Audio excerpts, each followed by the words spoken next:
to share that we will be recording tonight's meeting. We do plan to share this recording publicly in the event that a student, parent, staff, or community member would like to know what was discussed. If you do not wish to be recorded, please let us know at this time. Thank you. Thank you, Bonnie. Thank you, everybody. It's nice to see a full room. I'd like to call this meeting to order at 6:03 p.m. If you'd all please rise for the Pledge of Allegiance. I pledge allegiance to the flag of the United States of America and to the republic for which it stands, one nation, under God, indivisible, with liberty and justice for all.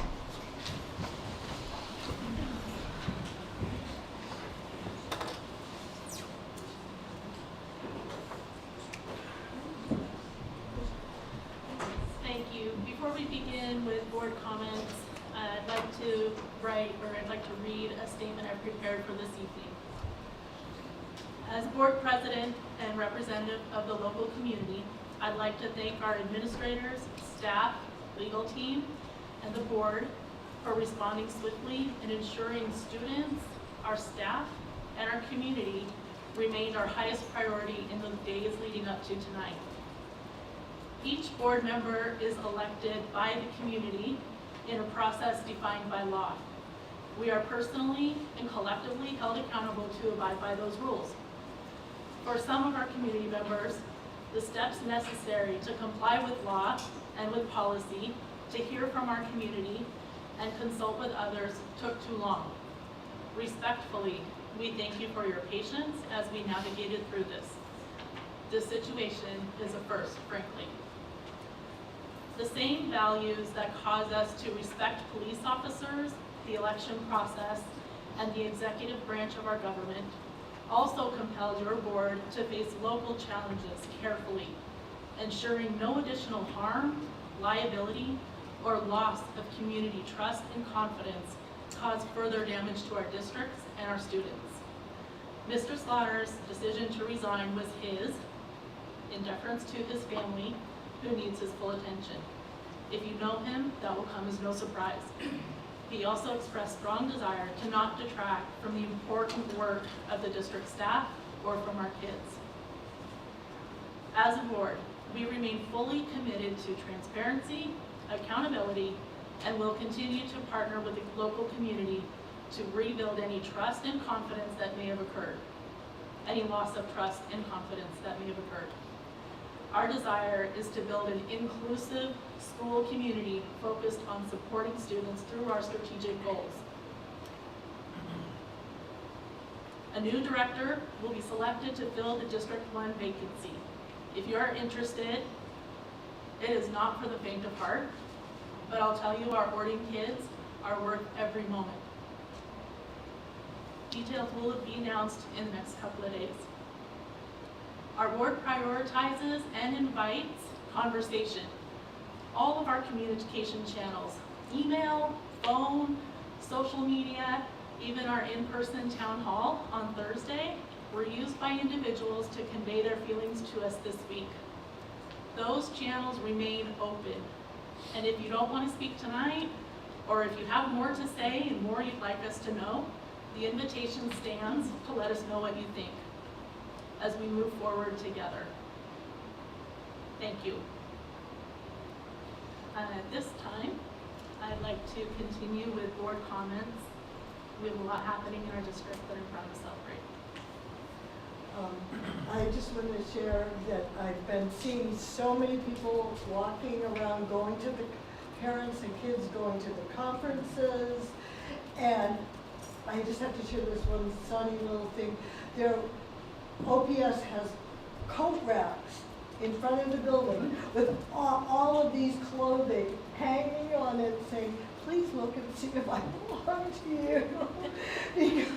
And there were 4 coat racks full of clothes. So. Love it.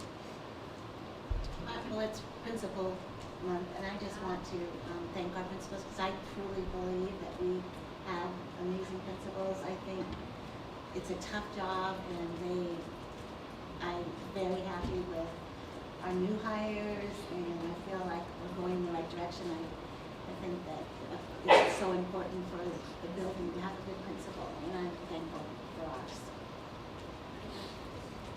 I'm gonna kind of piggyback off of that too, Joanne, because that was one of the things on mine. I really wanted to acknowledge our principals, and anytime I can, I like to acknowledge them by name. So if you'll just bear with me for a couple seconds, I'd like to say thank you very much and much appreciation to our principal, Cliff Rees, Matt Carlson, Tia Michelle Marquez at the high school, at Orting Middle School, Kevin Collins and Earl McBride, at PTR, Nikki Mesa and Nita Hill, and at OPS, Christy Ellenwood and Erin Albers.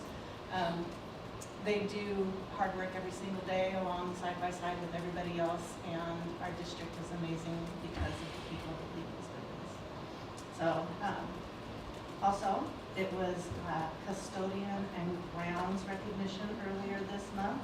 We also had bus safety recognition this month, and I believe there was also something about school lunches, school lunch week or whatever. So there's people on staff that commit to working in every avenue with our kids, and they all provide something amazing and are honored. And I'm honored to be on a board where these people work. I forgot to also say a personal thank you to Officer Boo. He's a wonderful man that helps people with lots of different issues, safety included. And I'm so glad we have the staff.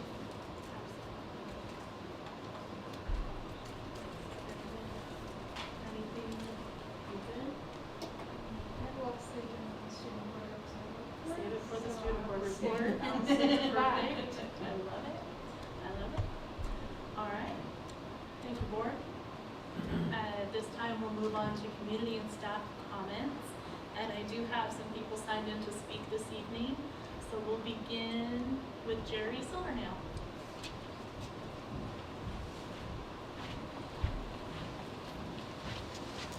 Hi, I'm Jerry Silvernail, and I'm PSE president.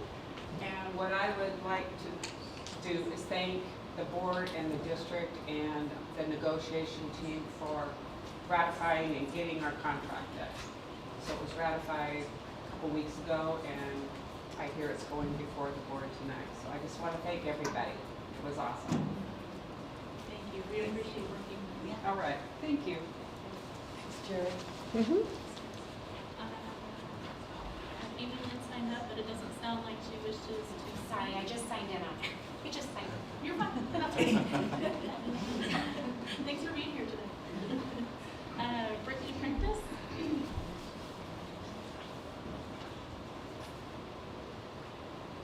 Hi, Brittany. Hi, I'm Brittany Partis. I'm a parent of a second grader and a ninth grader in our school district. I wanted to thank you for your comments and thank you for the emails out to parents. I think it was extremely helpful. I do want to reaffirm the commitment to safety and security within our schools. The freedom for people to think differently, for people to have difference of opinions. I think that with everything that's gone on, these things are bound to leak to our children. And I know that there are a lot of children, especially in high school, who have very strong opinions. And I would like to make sure that it leaves this room to our staff, to our administration, that it's okay for children to have differences in opinions and in feelings on both sides of that spectrum. It is important to me because I have a daughter who's in 9th grade and is very outspoken and very opinionated. And while we raise her to respect all her opinions, I know not everybody does, but I want to make sure that our district values the differences in opinions and beliefs of our students. That's all. Thank you. Thank you. Peggy, is it Riles? I'm actually going to pass around. Okay, thank you. And Cinnamon Bear.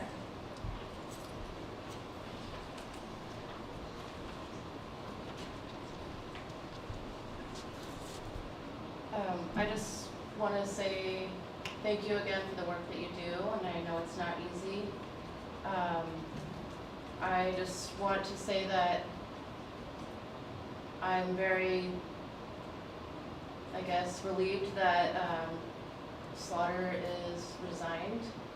But I am still somewhat disappointed that the board didn't take a stronger stance or make a stronger statement condoning those actions or those types of actions. And I want to second the other parents and community members in the room who just want to stress the importance of teaching kids and modeling for kids inclusion and not just accepting of differences, but that is what makes us stronger. And that's all. Thank you. That's the end of the list who is signed in tonight. So I'd like to really appreciate you being here this evening and sharing their thoughts. And this platform is a little unique in that it's 3 minutes of you sharing with us, and we don't really have an opportunity to respond a whole lot. The board's made it an important priority of ours to be accessible and available and reachable outside of this format. So please take advantage of that. Seek us out in the community. We've got listen and learn sessions and town halls, and email us or come see us at Safeway. Whatever you need, we are open to your ideas and want to hear from you. So thank you so much for being here tonight. Next on our agenda is the superintendent's report. So I will turn it over to you. Wonderful, thank you, board. It's my pleasure to share some highlights from the last week around the system, or last month rather. Miss Bonnie, you might have to fast forward for me, if you don't mind. I think we're going. So last month we were able to celebrate our football team at Lumen Fields. We have a few photos that made it on social media. We had cheer, band, Principal Freeze in attendance. That was a pretty cool event to celebrate. That was my special invitation. We've been focused a lot on anti-bullying messages and trying to build positivity in our schools. And there's a couple things I will share this month. ODS recently had a character assembly. If you look at the picture on the right, you'll see tons of parents in attendance. And that's the treatment we have starting this year that we really haven't had for a while. We've had families coming back in within close proximity to one another, celebrating and highlighting the achievement of their students. So every student that was recognized by their teacher was called up front, received a special certificate. And it was a proud moment for our families and grandparents in attendance.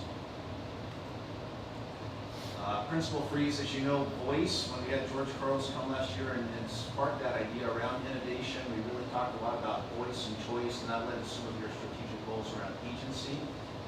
Principal Freeze has been working within the high school community to really elevate that. The picture in the bottom left, you'll see Michaela leading some of that work with the high school students.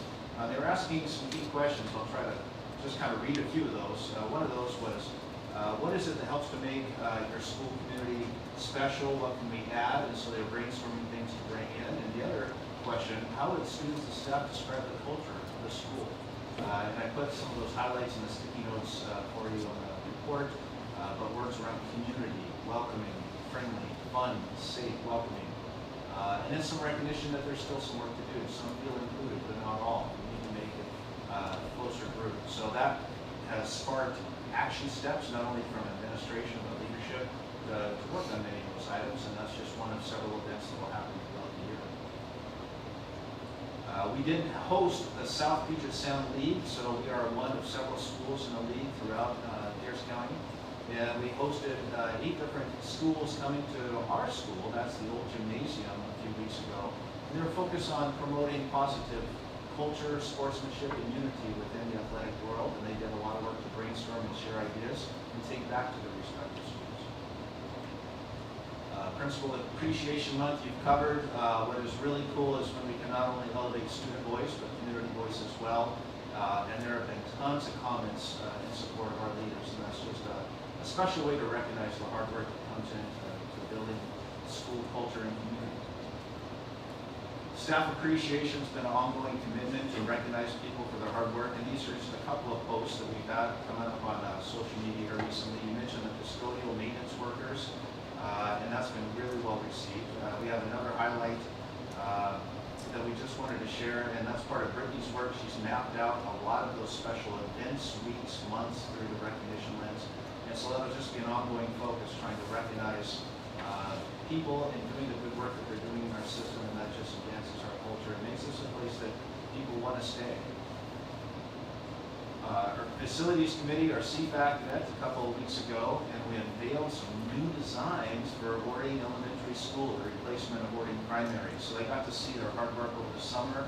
We'll hear a little bit more about that tonight in terms of the pricing structure. We got to unveil some new pictures of what a new wrestling room would look like at the high school, a new CTE STEM labs, as well as a little bit more of a detailed photo of what the project at Ptarmigan Bridge would look like. Those posters have made their way into our schools now, so as our parents and families come in to conferences, they'll be able to see those, and we'll continue to refine that with your work here over the next 2 weeks.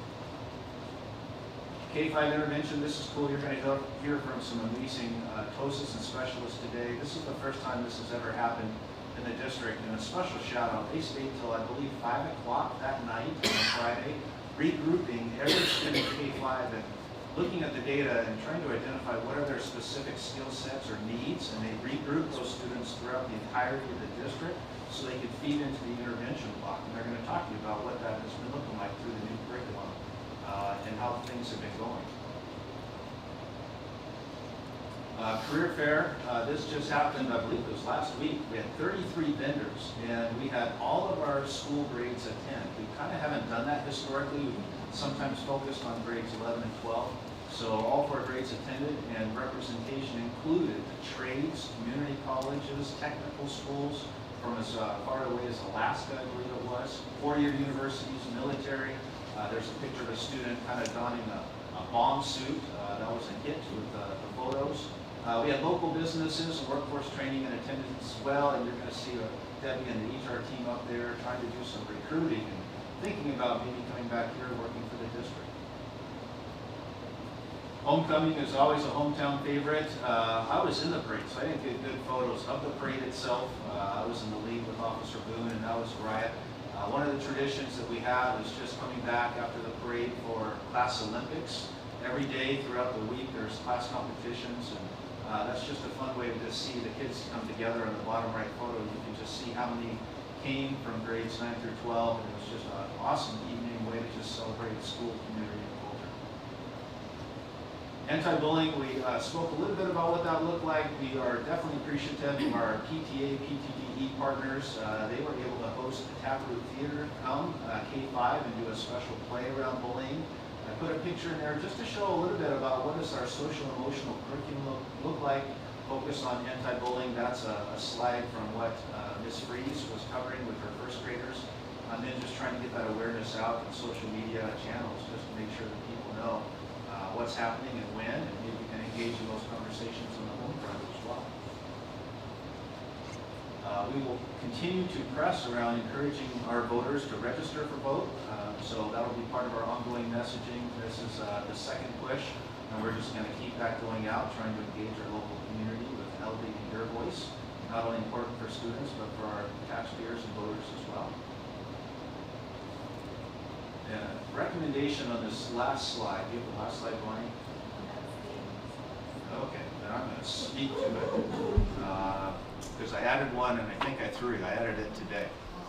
We had a unified soccer competition yesterday at the high school. That was 100% student-led. And so my recommendation, if you're up for it, I'd love to invite Gavin Mangold and Christian Klein to come back and do a special award. They planned everything head to toe, along with a talented group of leaders. T-shirts for students, names on the back. They had face pictures in the crowd. Crowd was holding things up. They highlighted and picked the announcers, and it was just a wonderful celebration. So part of what we really haven't thought through, so in your board goal and your measure around agency and recognition is to promote the student-led activities. We don't really have a good way to measure that. That's more just, you know, when you see it. And this, if ever there was an example, we think that's one worth celebrating. So if you're game for it, we'd love to bring those students back and just publicly recognize that next month. And I'll have some photos too that we can share. I hope those students start to push that out to some of the younger kids too. I know they would love it. We definitely think there's room to expand. It's just a heartwarming activity.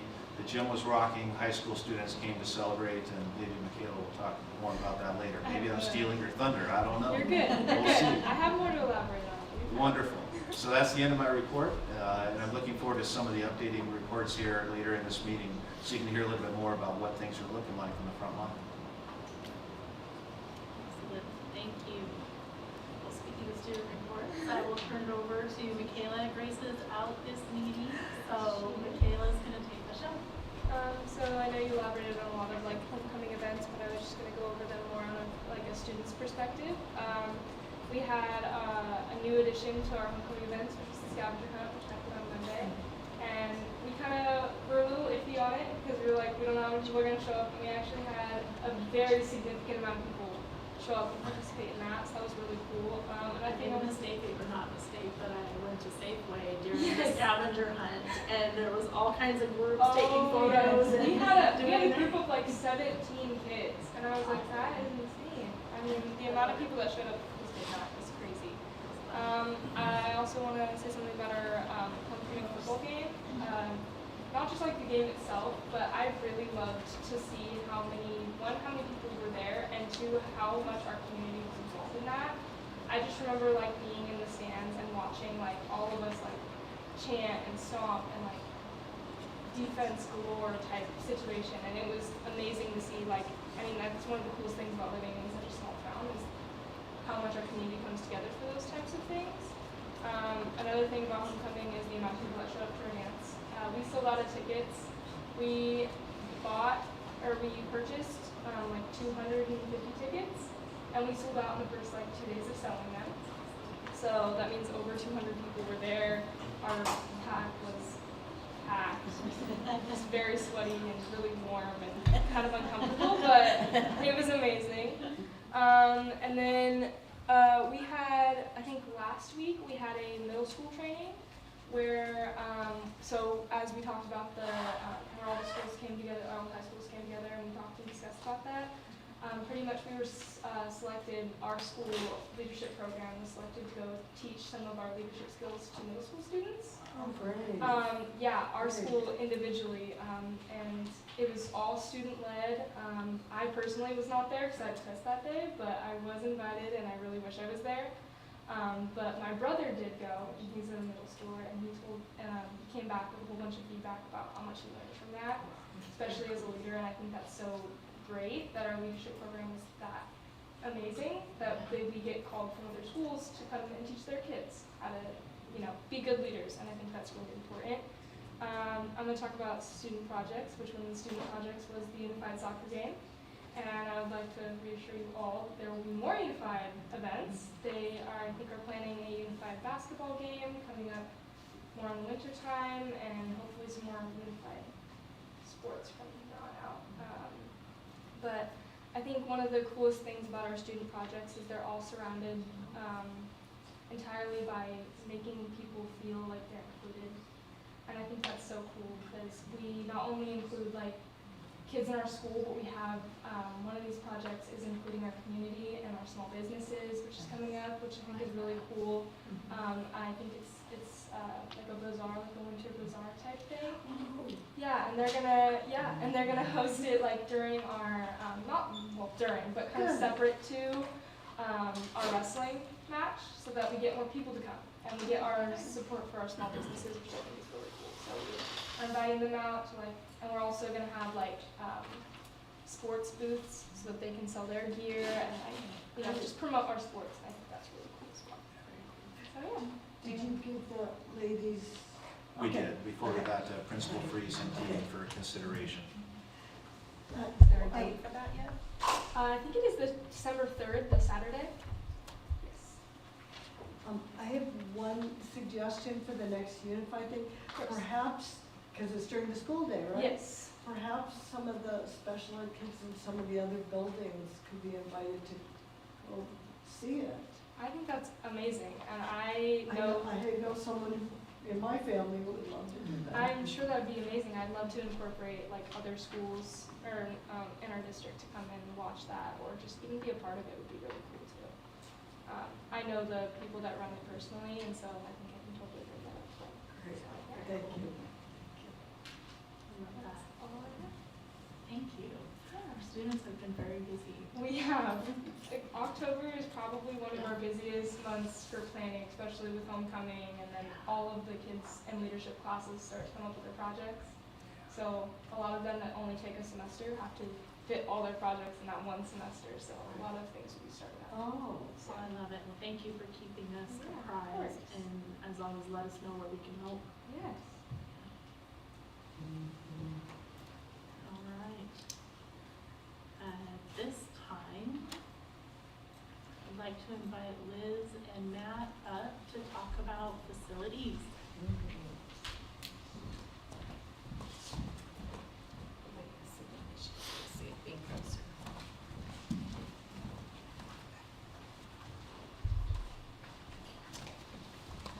It might be just a signal issue, so give it a shot.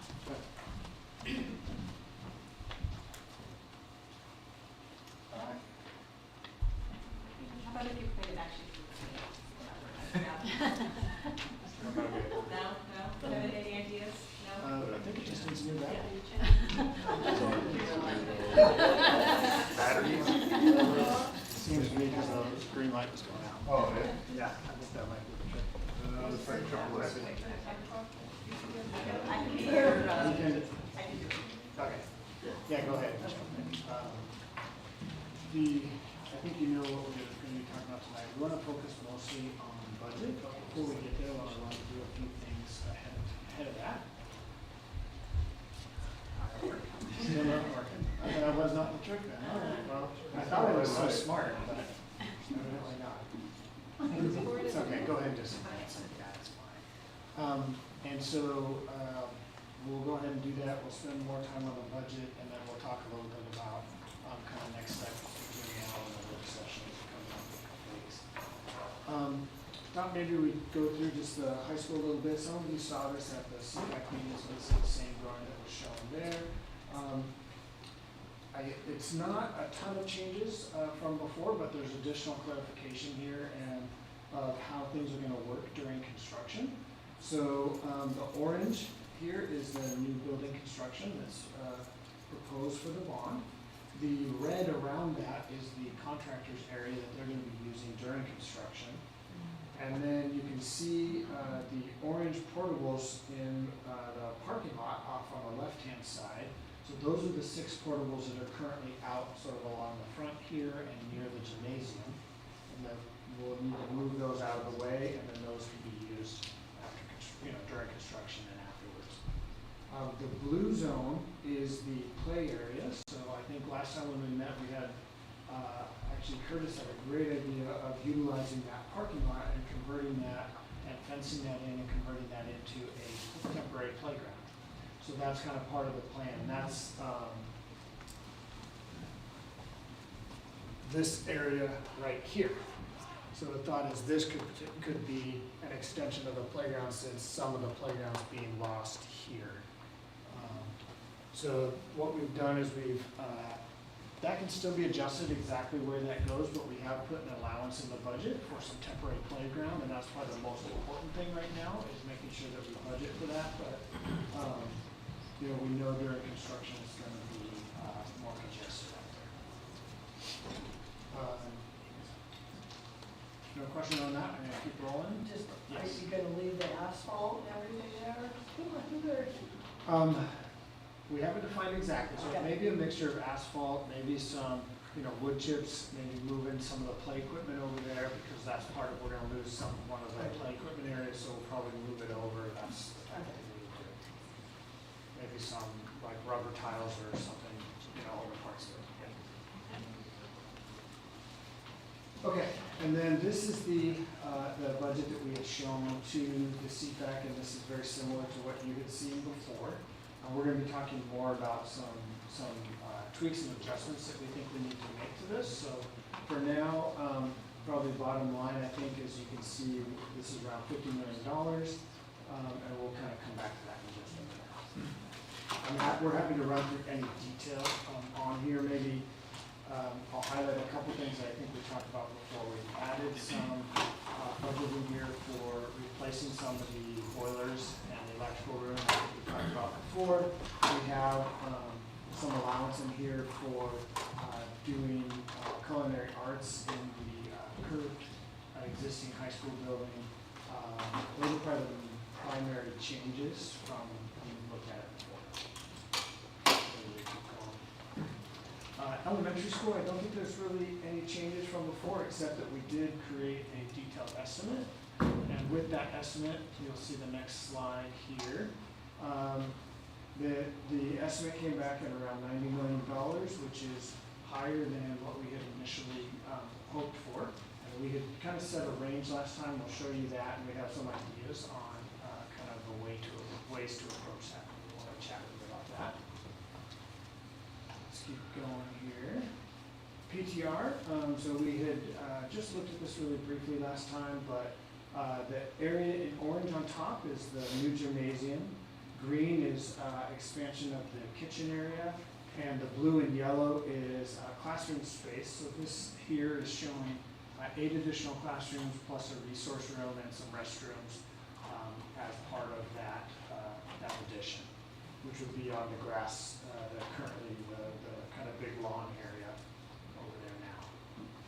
And then if you go to the next slide, you'll see in the budget, we do have some allowances in there for doing some upgrades to some of the play areas.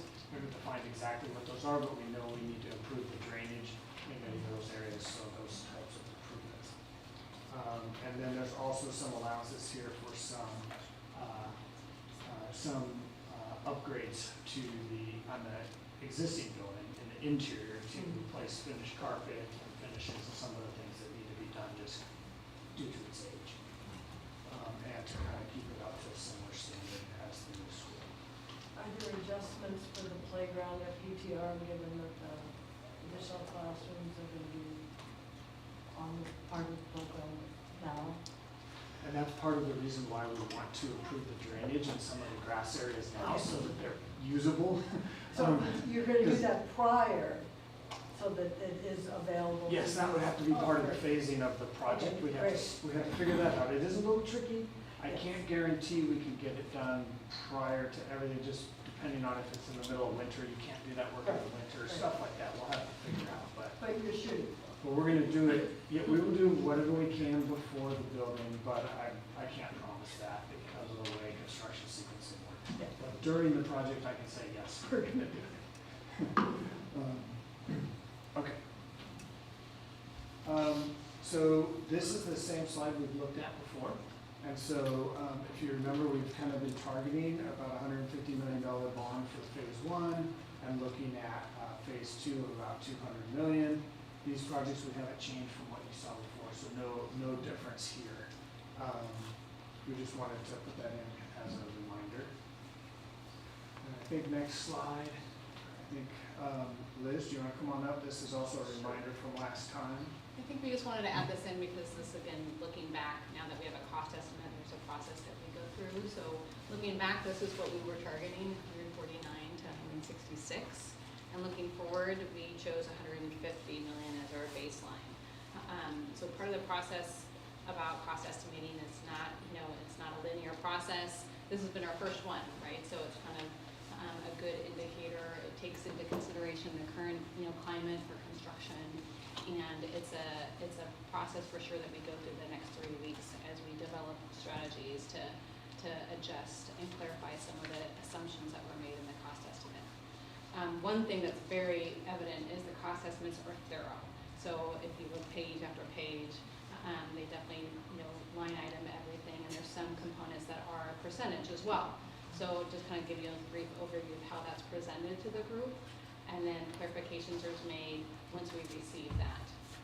So the next slide is kind of where we dive in, I think, really to having our baseline. So the first column of the dark blue, I just want to maybe go through this first, and then we can talk about some options. So as Matt noted, our numbers for some of the projects ended up to be higher than we had hoped. that first darker blue is an assumption of where we are as the cost estimate was submitted to the district and submitted to the ACT's office. So that's on the left-hand side. Thank you. And it also includes everything that we assumed to date we would like to include in that bond, right? So that is the new elementary. The projects that Matt just referenced are 1 to 4 with the subtotal, and then includes the portables, the debt for the property acquisition, and the turf. And so when we had made the assumption of 150, we also had assumed our state match funding would be 7 at this point. It might be higher, it might be, I think we feel like it's a safe assumption at this point. And so that shows us about 13 million higher than what we had hoped for. And so what we do now is make sure that some of the assumptions that the cost estimator made, were accurate, and then come up with some clarifications for that process. So the next column is doing just that. So we have a couple options. Maybe I'll walk through it and then we'll talk about a couple of options. The next column is reducing some square footages in all 3 buildings. So it's basically taking 2,600 or 2,500 square feet for the elementary school and the high school addition and lowering that because we can use a cost per square foot and we can see how much cost savings that could amount to. So the elementary school is approximately, with that second column, would be about 700 students because with that lowering square footage, we'd have to get rid of a classroom, possibly the stage, and then music room. So 2,600 adds up to some learning space. And then it also is taking the items 6 through 8, which is doesn't put the portables because that's required, but the debt and the turf. It carried the turf over, that's needed, but it dropped the debt amount to 2 million of the payoff in lieu of the 5. And then that subtotal takes us to about $4 million, unfortunately, so that we have to come up with as well. So some of the summaries that you saw were percentages. So what we didn't talk about a lot, but you've seen a few times, I think Ford has, is the soft costs. So when you do a percentage based on soft cost, we look at that and see, now that we have a specific project, is the permit cost accurate? Are there other ways that we can, look at those specifically to see if they're still accurate? And so we looked at one cost savings that would, the first one on item 18, which was actually wouldn't lose any learning space. So Mac's office, Matt and Brian did a great job to make some clarifications, and that includes, maybe you can touch on those, but that includes like insulation and some things that maybe the cost estimator made some assumption on that weren't accurate, but also some things that we've heard feedback and is like reducing relights in some of the classrooms because it was too much assumed. And we want to talk about a couple things because they did a great job at coming up with those clarifications. Yeah, so that 1.2 million is mostly making minor adjustments here. Some of those things, as Liz said, are adjusting how we're doing the building insulation. Still meets code, still high quality, but it's a slightly different type of insulation, different way to do it. Adjusting a couple areas, the structural framing a little bit, so that we changed out one type of wood beam for a little bit for a manufactured wood truss. So again, just something that changes the way we're framing it. So there's a variety of things very similar to this. Most of them you would never even notice that we made a change when you're walking through the building. So they're the natural things we go through because whenever we are early in the design like we are now, we come up and say, okay, these would be some great ways to do it, and we make some assumptions, as Liz says, on like how many of these kind of windows do we have, and what materials are we using to build them out of, and then those are some of the tweaks we made, and they end up being, this one will save you $50,000, this one will be $100,000, this is $200,000, and so we make a variety of those changes. So also looking at, for example, adjusting some of the way the skylights are built for the classroom lighting. Those types of things are what we incorporate into the 1.2 million. So again, things that are really hidden but you're still getting a same kind of quality of building. Yeah, and just to touch on some of these items that we wanted to touch on, where really you don't lose that quality of construction. The other item that we are putting out there as a possibility is reducing the elementary school size. That would go from approximately 700 kids, because we already lost some square footage in the initial assumption, and reducing that to 600 students.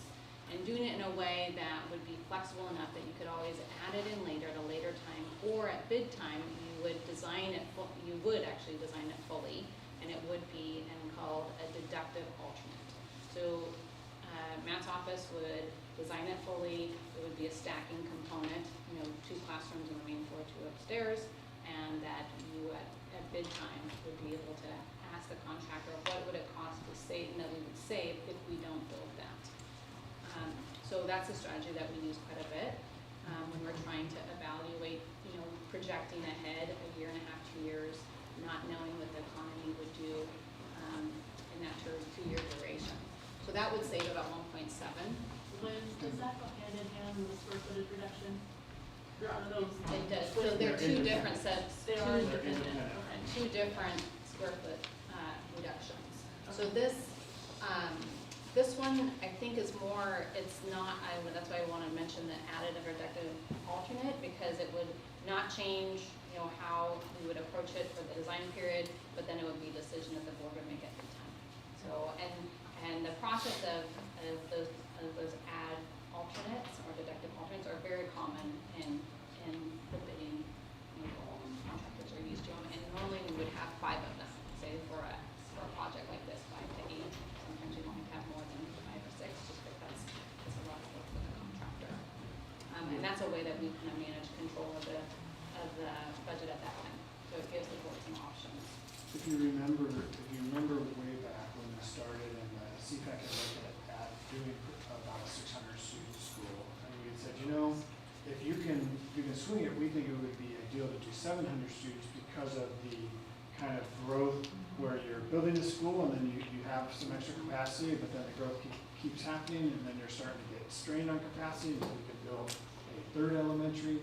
So what we would recommend, based on kind of what we're learning from the market and the estimate, is that what we do is we say we are confident we can build a 600 student elementary school, or just slightly less, 580 or so, somewhere in that range, because of those are the upper kind of possible reductions we need to make above. And then, but we say we're designing it to have these extra 4 classrooms, and if the economy works out, we're gonna build those classrooms. And that's where we'll get a price from the contractor, and we'll know in a year and a half or 2 years when it's time to actually start construction, and then we'll be able to make that final decision. But we're suggesting that we don't guarantee that we can do 700 students. We should guarantee something less, and if the economy works out, then great. Does that make sense? Or the state match funding. Or the state match funding goes There's so up, many factors, because correct. this is our first cost estimate, there's so many factors that we will develop over the next year as the estimate. We have updated estimates for the next year. The last item is the soft cost. So again, that was a percentage for permitting and things like that. Some furniture and consultants as well. So we reduced that slightly, and I know, so that was $1 million. There was a good amount of percentage for permitting. We want to make sure that we're covered for those expected costs, but also making sure that we're realistic as well, because sometimes those are estimated for a bigger jurisdiction, and so those permitting costs get a little bit more expensive. If you go back a couple slides, it might help just really fast to keep going 1 or 2 more. To one of the estimates, it kind of doesn't matter Yeah, which the one. breakdown. Yeah, one of the detailed estimates. Go back another slide or 2. Let's see. Here we go. This works perfect. Okay, so it's small here, maybe on your little screens it's easier. But what Liz is referring to is all of these costs here. And if you look around the region, the total of these costs on projects like these ranges from 45% to 50%. What we've been doing, if you look at a couple of these estimates, we've been in the range of 48, 49%, somewhere in there. And so what we're thinking as we've done more study is that this percentage could be just a little bit less on each of the projects. Because, for example, some of these items like here, we think we've identified a couple where for the scale of the project, these dollars get bigger, and so we need to adjust these percentages just a little bit. So that's something, again, that we feel is a natural adjustment, and it's not adding any risk or creating an issue for us down the road. So does that make sense? So that's that other noting that Liz has identified on that intersection back there. So with that, I'm gonna go back to that main. So what that does is it brings us back into a, within budget of our initial assumption of 150 million. So wanted to make sure that we were able to talk about a couple scenarios, because one other option, instead of, addressing the initial 1 through 4 and just reducing that square footage right away, would be to adjust some of the other projects that, we'd assume would be in the bond, whether that's the debt for the property, or also removing that turf work as well. So what I'm trying to get at is that this is the open dialogue right now, so definitely we wanted to review the priorities from the board. We want to make sure that they're realistic given the current cost estimate, and then also just know that this is part of the process. This is really the step 1 of the budget, that we can go back and forth and take a look as the numbers and the so many factors right now, especially over the next year. I think there might be some change in the economy, and there might be some components of construction costs that might ebb and flow during this whole process. So we want to make sure that what Matt mentioned is accurate, that we're making sure that we're conservative but still reasonable, right? And making sure we're still listening to the community, making sure the priorities are there with the board, and double checking that along the way. Any questions so far? This one is kind of the biggest spreadsheet. We wanted to make sure that we hear back for any things that we even like, this has to stay in, or we don't want to reduce that, or the number should be here. Make sure that we hear that from you. I'm having a hard time, I guess, maybe visualizing when you say reducing the square footage and how that's going to affect, Fair. That's what we were just talking about that. I don't have a lot of questions for that. I'm just trying to, in my mind, figure out if you take away, 1,200 square feet, which doesn't sound like much, but if you take it out of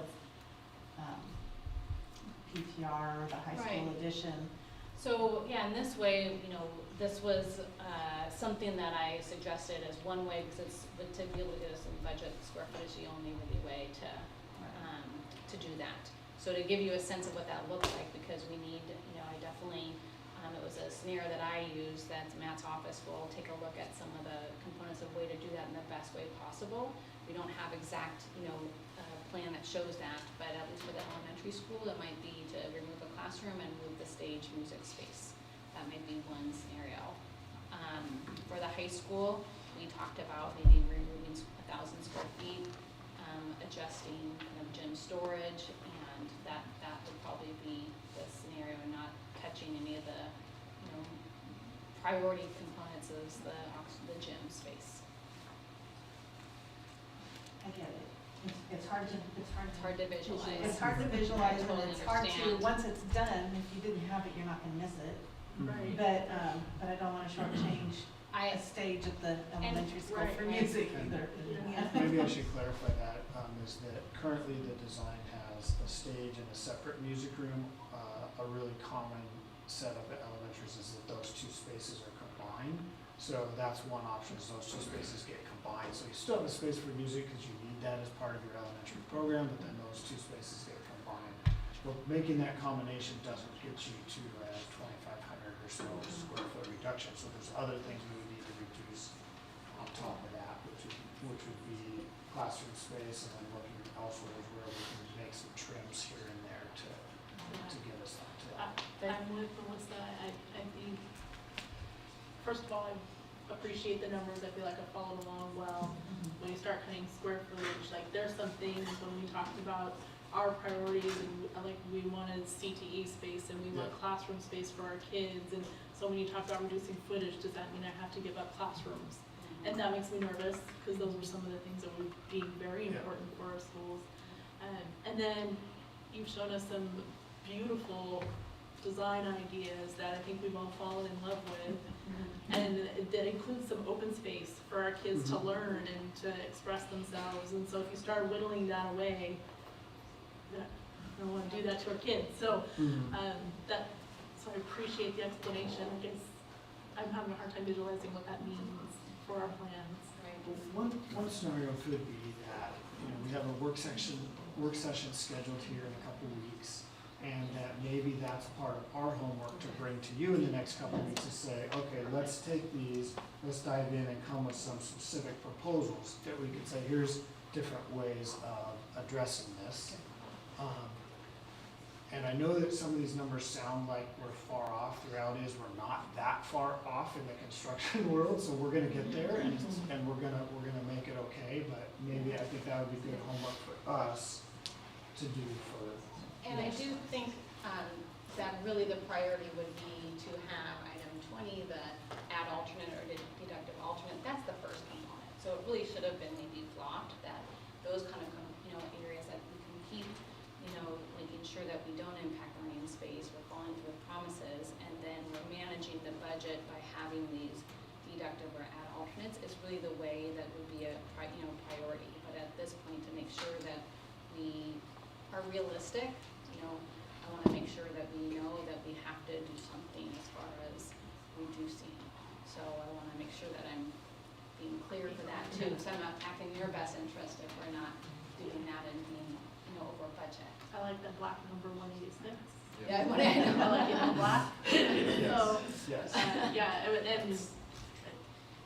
I'm looking forward to that conversation. So that'll help with us with some clarity. I do very much also appreciate the fact of designing it all the way out and then lobbing it off if we have to as a safety measure, but kind of having it there in its entirety in the background, does kind of thing. Just in case. Yeah, exactly. Does it save cost at all if we have more second storage rather than like it's going along but make more of it? I noticed that a lot of elementaries are going to a complete 2 stories, and I don't know if that helps or there must be a reason they're doing it. So I'm wondering if something like that. It's a good question, and right now we do have a pretty good portion of the elementary as 2 stories, so I think that's a good thing already. I can take a look at that in the next 2 weeks. Right now, I don't foresee a lot of good options for how to add it. We only have one small area where we could add some more 2-story. I think it would be difficult to add more and not have the classrooms kind of organized in a non-ideal way. Right. Okay. But I think those are good questions in terms of how do we build this, and I think maybe in 2 weeks is a good opportunity for us to go through a little more detail on that tonight in terms of some of those assumptions that have helped kind of get us there.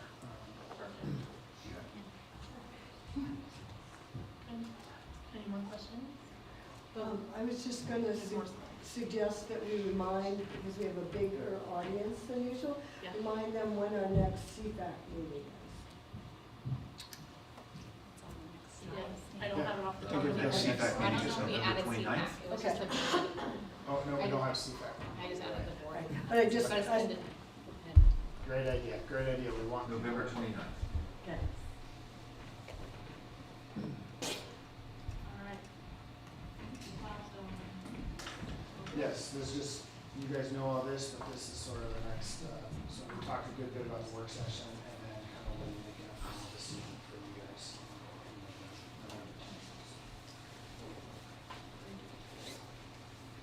Fine.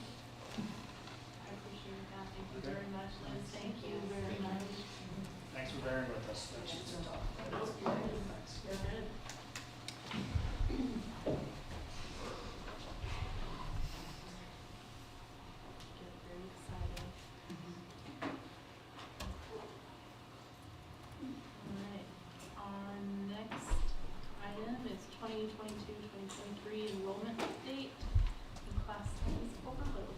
speaking of class size overload. Good evening. Yeah, that was a very timely topic, right? Yes. So I've provided you a memo in your packet with regard to our enrollment and class size overload.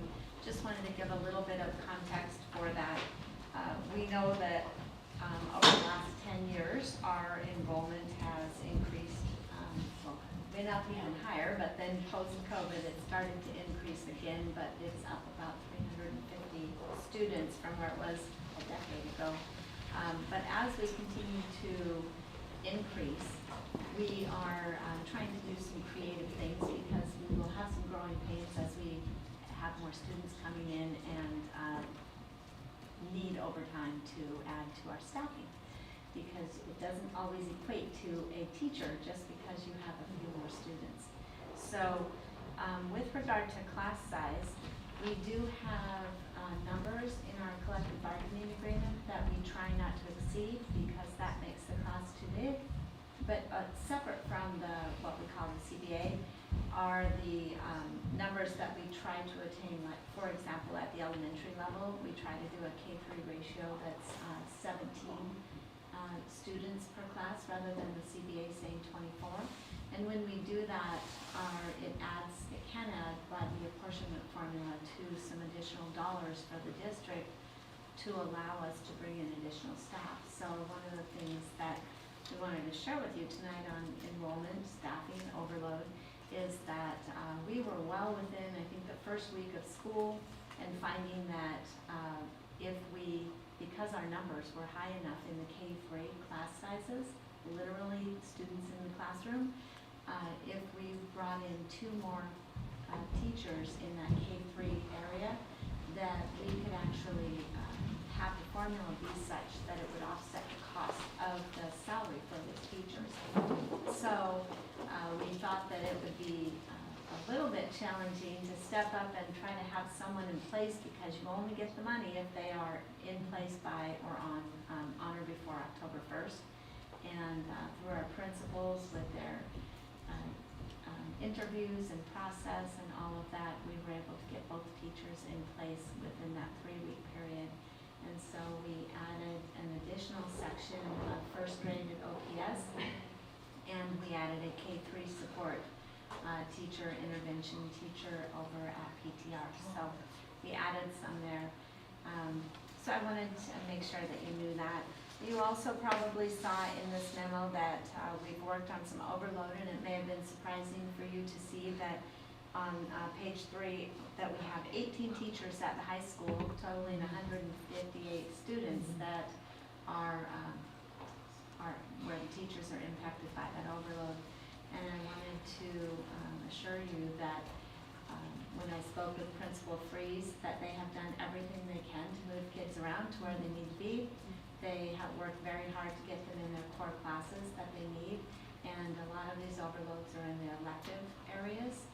And I also just wanted to remind everyone that just because we have additional staffing needed at electives, it doesn't always mean, especially at the secondary level, that you can hire a teacher.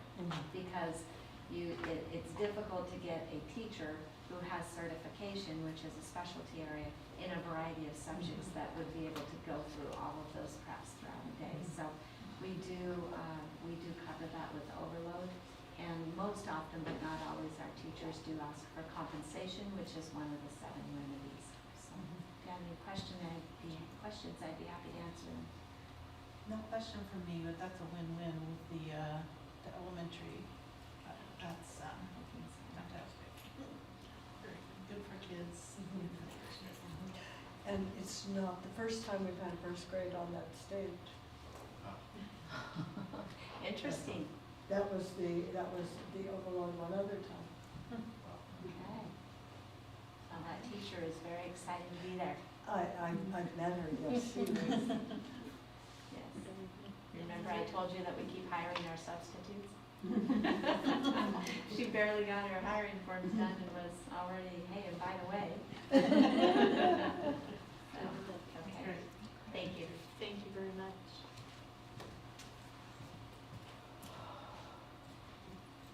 Excited for this.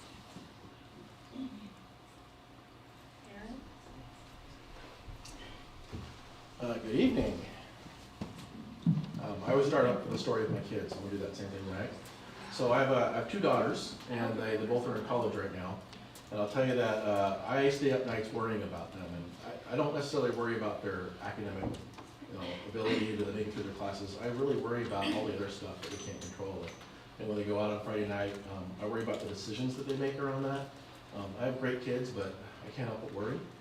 And so tonight, I'm really going to talk a little bit about how do we really think about preparing kids for the future, because I consider all the kids in Orting really my kids, and I do stay up at night worrying about them as well. And so as parents, we always have to make a decision about, thinking about kids. Do we prepare the kids for the future, or do we look at the road ahead of them and try to pave that road for them so it becomes nice and smooth for them? And increasingly, I got to say that as a parent, my biggest regrets were going ahead of them and clearing the way for them, as opposed to preparing those my girls for the road that was ahead for them. So the question becomes, do we prepare the kid for the road, or the road for the kid? Well, if you can go to the next slide, please. For me, it's really a decision about preparing the student or the kid for the road ahead. The most important thing we can do is build that capacity in students to really deal with the 2 constants in life. And the 2 constants in life are change and conflict. You will never be able to avoid those 2 things. As much as we try not to face those things in our life, it always comes out about. So you've seen this slide before. This is the work we're doing as a district around, in this case, I'll say it's about preparing the student for the road ahead. Agency is a big part of that. And so you look at the top there, agency is part of that. We have talked about other things as well. Below that is dignity, and we have some great young people here tonight that are going to walk you through that. They've been anxiously waiting for this. Can you go to the next slide, please? So you've seen this slide before. How we define agency in Orting School District is really around these 4 different quadrants. There's belonging, and this is the connection we have to one another, and this is the thing that kids will do absolutely anything for. We want to leverage that in schools. We want kids to be able to go to school and love it. Efficacy is the feeling or the ability that what you're doing matters, and it has importance, and that it has widespread results. Mastery is can I show my learning in a way that is meaningful to me? And we'll learn more about mathematics instruction as the days go on. Mastery is going to be one of those things we'll talk quite a bit about. And then ownership, do students own the learning in the classroom? When you walk into a classroom, who's doing all the learning? And if it's the teacher doing all the learning, then we're not doing the right thing. We want students to own the learning and move forward with that. So next slide, please. You've seen this slide as well. Agency is really a combination. Oh, does it work now? There. Agency is really the combination between this efficacy and belonging and the elements of that. And you've heard things around efficacy and belonging about being known, the connection, the words that are on the wall behind you. Those are all part of efficacy and belonging. And you look at ownership and mastery, and we talk about like relevance. We talk about things like perseverance, empathy, those kind of things. So we're trying to build those things in kids. And these are all efforts to prepare the kid for the road, right? We're not on the road ahead of them. We're trying to prepare the kid for the road. Look at that. All right. So tonight we're going to talk about dignity. There's a lot of words on this slide. I'm going to summarize it for you a little bit. In order for students to have agency, there needs to be a foundation of dignity. Now, dignity is the inherent belief that every single person has value no matter what. So every person has the same amount. And you think that would be a given, but it really is not. Because for a long time, I think society has really developed around this, as we emphasize the word respect. And respect is not dignity. Respect is earned, it can be gained, it can be lost. And what ends up happening with a lot of students is that they lose the respect of their peers, they lose the respect of their teachers, and now they're treated differently. And so if we create a system around this concept of dignity, and really every single student has value, every single teacher has value, and everyone has the same amount, like teachers don't have more value than students, and that there's nothing, literally nothing you can do to lose it, and it changes that whole idea around conflict, that we deal with students who aren't doing well in a different way because they have inherent value no matter what they do or don't do. And we approach conflict in a very different way between students. If you talk to the students behind me, they'll tell you that once you learn about this dignity framework, it changes how you view conflict in a way that when you're talking to someone next to you, it's not about winning, it's about resolving it in a way where you both keep your value. So that's really a summary of all that stuff that's on that slide. I'm going to go to the next one. I'm pushing this button. Sorry. So just to let you know that this work has been going on in schools. We talked about the summit at the high school. During the kickoff days, the high school pulled its staff in and we talked about each one of the elements of dignity, and these great kids are going to talk about that in a second. They defined what that was, and we continue to do this. We're going to do this at the middle school. I met with them last week. These great kids went to PTR with me over the summer, and we had a training for them as well. And so this work is already in place in all of our schools. It will develop more and more, and the hope is that you'll hear less of my voice and more of theirs. And that's what's happening in every school. The students are literally taking this over. So it's the agency that is being developed through this framework. And these three kids are gonna murder me, but I put these pictures up, and I'm like, what do you think? And they're like, no, don't have those up. One But job. I'd already seen this slide. job. I know. I gotta One watch- job. I No, gotta watch we gave him the pictures to use and he didn't use them. So I failed. I'm just gonna own that. Next time, this will be the last. So we have Milo, Echo, and Riley, and there's pictures of them actually leading this work with adults. If you look at Riley's picture there in the bottom right, there's a principal standing right in front of her, which I think is really important. Echo got people to cry, if I remember right. That was good, yeah. And then Milo, like every single one of those people, they were hanging on their seats. So I'm going to turn this over to the three of them so that they can describe, one, like what brought them to this work, and then two, they can describe the actual framework in itself. You get a better picture of that. So, good enough for you. Here you go. You know. Just hold on, it'll make you feel better.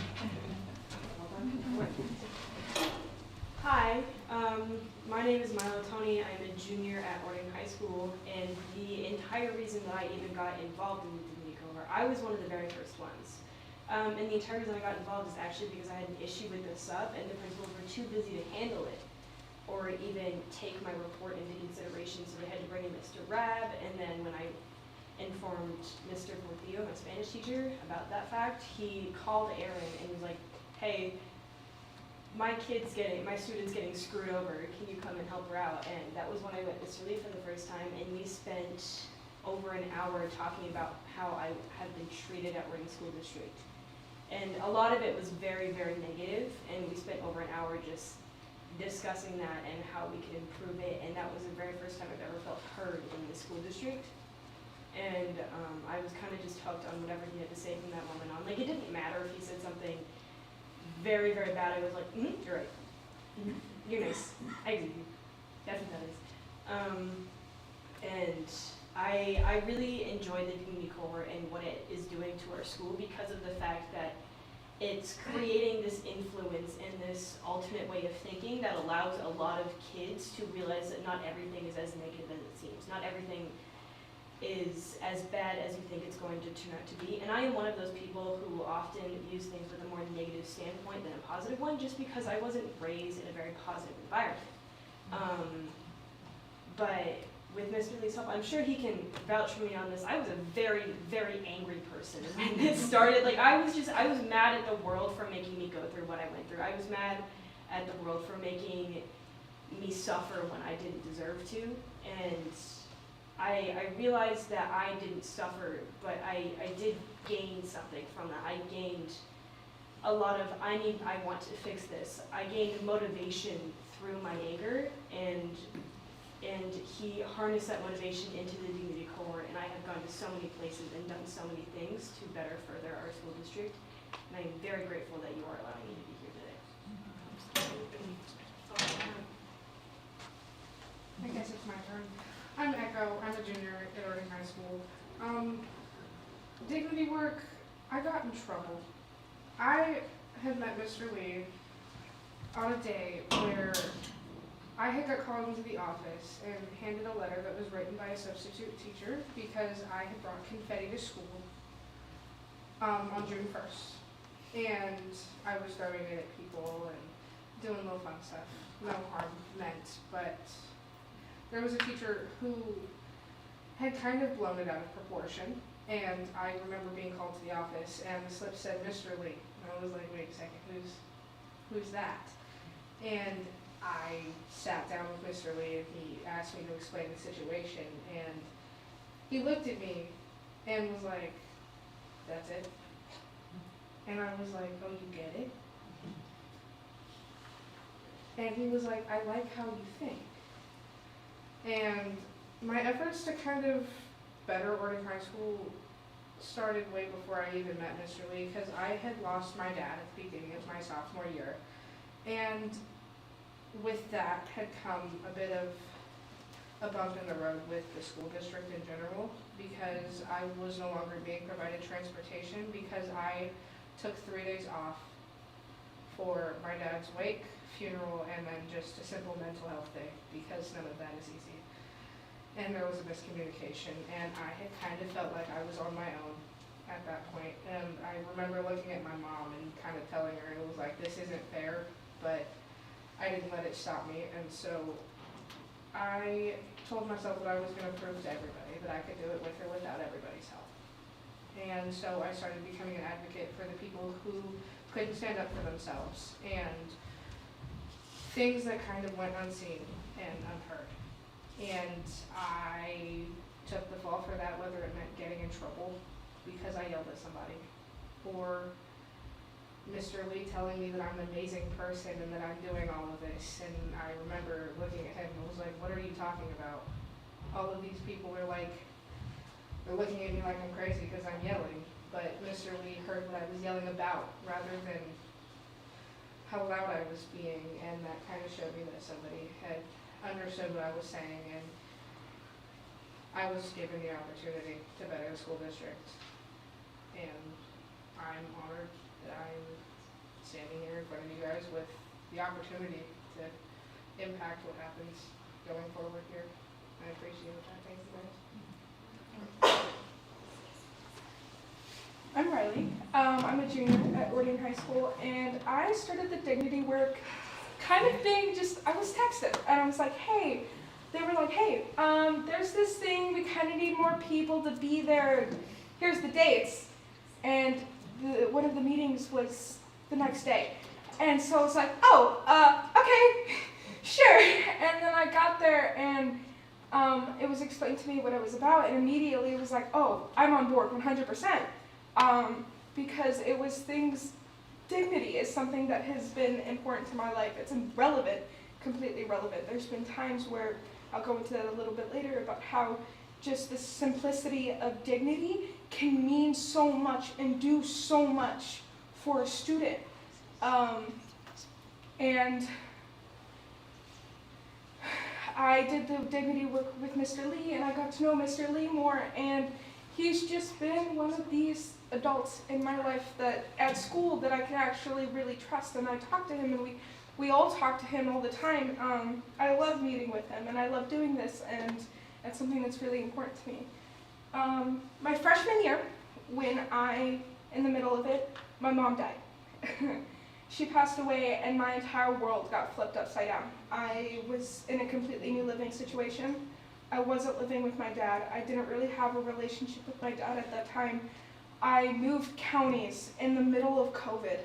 She died 2021 in January. So COVID was still going on. We were still in online school. And I had moved to Orting, into Orting School District. And I was in a resource class.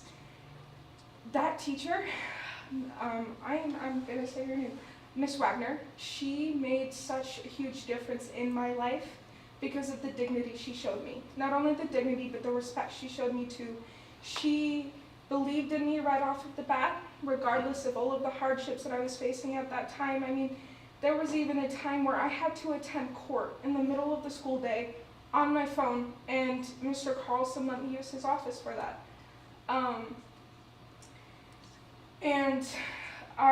It's sad to say that, unlike my peers who have had negative experiences with the school district, I'm glad to say that I've had relatively positive ones. With interactions with Mr. Carlson, Mr. Freeze, they've been fantastic. I mean, especially dealing with the court, and then there was custody stuff because my mom had died and she was my main guardian, and then all of that, just the dignity I was shown throughout. They all believed in me. They all did, especially Miss Wagner. And they are all the reason why I'm here today, and the reason why I am willing to come up here and talk in front of all of you guys and share my story on dignity and how dignity is important to me. Because even regardless of me being dyslexic and having some learning disabilities and challenges with that, I was able to, with the dignity that I was shown, that gave me the strength to be who I am today. Which that just kind of goes into our next slide that we have here in the elements of dignity. And I'm going to hand this off to Milo. So I do have memory issues. I wrote this down because I was so stressed out. I thought that I wouldn't remember. You're so nice. Thank you so much. Okay. So I'm going to be completely honest with you guys. My middle school years in this school district were horrendous. The treatment that I received while at these schools was terrible, and it was reported to the proper officials at that school, and they didn't do anything. And Mr. Slagle eventually moved to the high school, and one of the very first things he ever said to me was, "I'm sorry. I'm sorry that I failed to do my job properly and help you when you needed it." And the acknowledgement that I got from him, that element of, hey, I recognize that I did something wrong, and I'm going to point that out, and I'm going to apologize for it because I failed you so heavily that it affected you well into your high school years. And I have never felt that way before. I've never received an apology from another, like from somebody so high up in that food chain before, of them genuinely admitting their mistakes. And I think that's something I'll remember for the rest of my life. But acknowledgement has always been something that's really important to me. It's the idea that not only will you recognize your mistakes, but you also recognize when somebody does something well. Like, if I, especially tomorrow, my graphic design teacher is one of my favorite teachers at the school, and I literally tell him everything. I'll sit down there for like 20 minutes and just spill everything that's going on. And I told him all about this, and I guarantee when I walk in there tomorrow, he's going to ask me how it went. That's the first thing he's going to say is, "Hey, how did that board meeting go?" I was like, "Oh my God, I was so stressed out. I was sweating through every pore in my body." I am. It's really hot in here. I don't know if it's just me, but I'm a little nervous. But it's that level of acknowledgement that you don't receive from a lot of people, of them recognizing that you are doing something good and being, "Hey, I'm proud of you. Tell me more. Hey, you are doing a good job. Congratulations on being successful in your endeavors."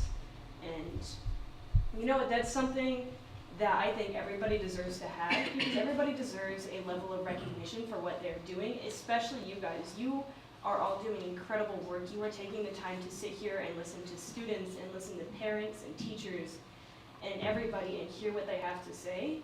And I think that's really incredible, and I'm really proud of you guys for being able to do that.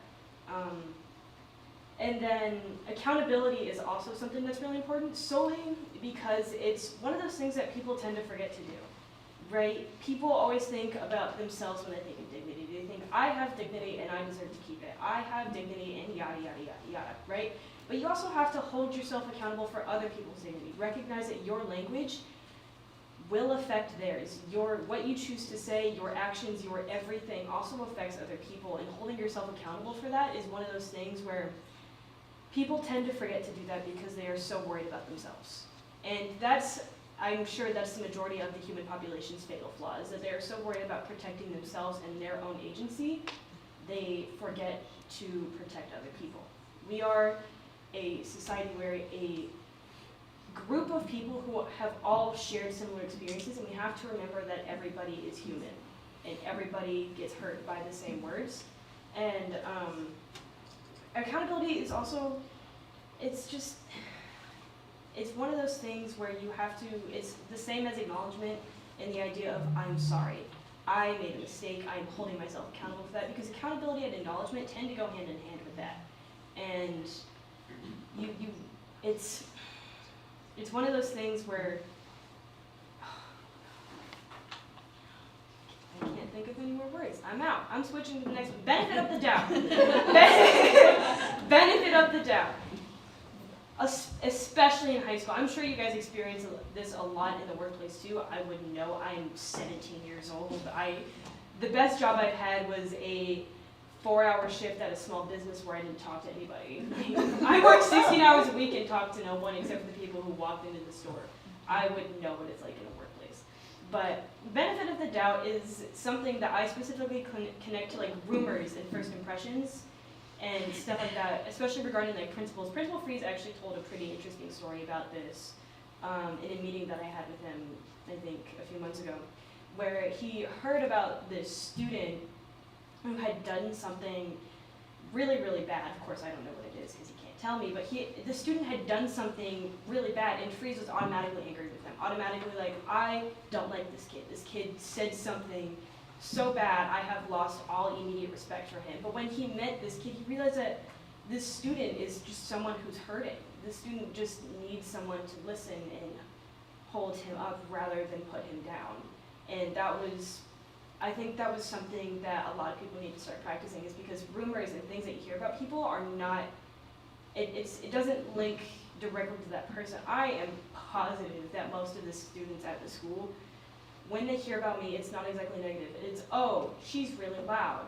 Oh, she's too much. She's intense. She's yada, yada, yada, yada. Because I am very outspoken, and I will stand up for what I believe is right, and that tends to be taken in a negative connotation because not a lot of people agree with what I stand up for. And that's okay. Everybody is allowed to have their own opinions, but because of that and the majority that those people outweigh people who would agree with me, I tend to be taken in a more negative context.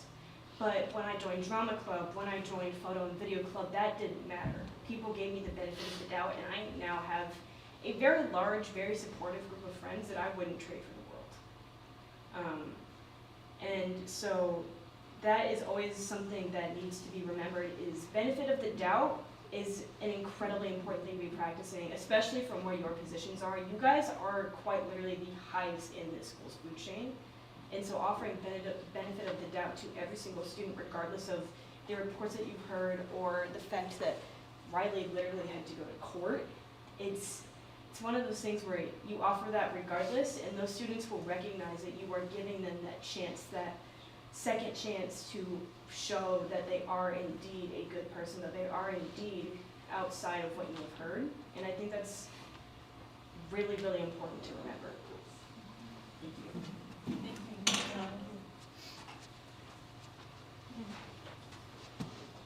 I'm being entirely honest, I don't know what I'm gonna say, so I'm gonna free ball it. But,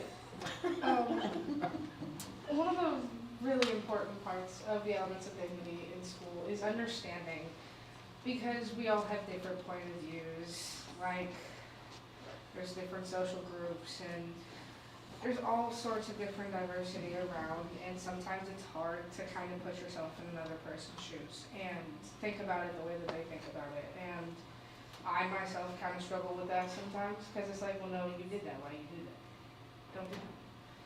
But it's not always like that. There's always another side to a story, and it's really, really important to creating a safe place in general for everybody to be able to step outside of that box and kind of understand how other people feel and how they think. Want to mute that? No, I'm just setting it there. Okay. But empathize. Yes, yes, empathy is important. Why? Yeah, because feelings important. I'm running out of words, but I'll figure it out. Maybe I'll just go on to the next one. Safety. Personally, growing up, home wasn't always a safe place.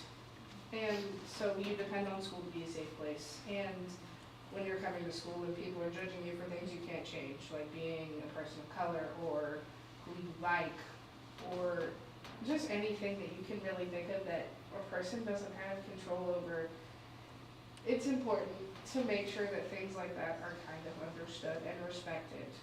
Well, not respected, but you give people like that dignity. Because everybody is human, and everybody deserves to feel safe and understood and heard. Because that's not something you have to earn. You have a voice, and it is your right to use it. And when it is invalidated, that can strip a person's dignity very quickly, and things like that don't feel good. Again, running out of words. So, independence.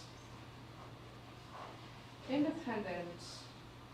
The story I had for this kind of bounces off of something Riley's going to take us into after this, but it's about being able to kind of stand up and be able to build words process. It's kind of being able to build yourself up and not depend on others for your confidence or your ability to navigate through everyday life. It's the ability to stand on your own 2 feet and be confident in what you're doing on your own. And it's important to...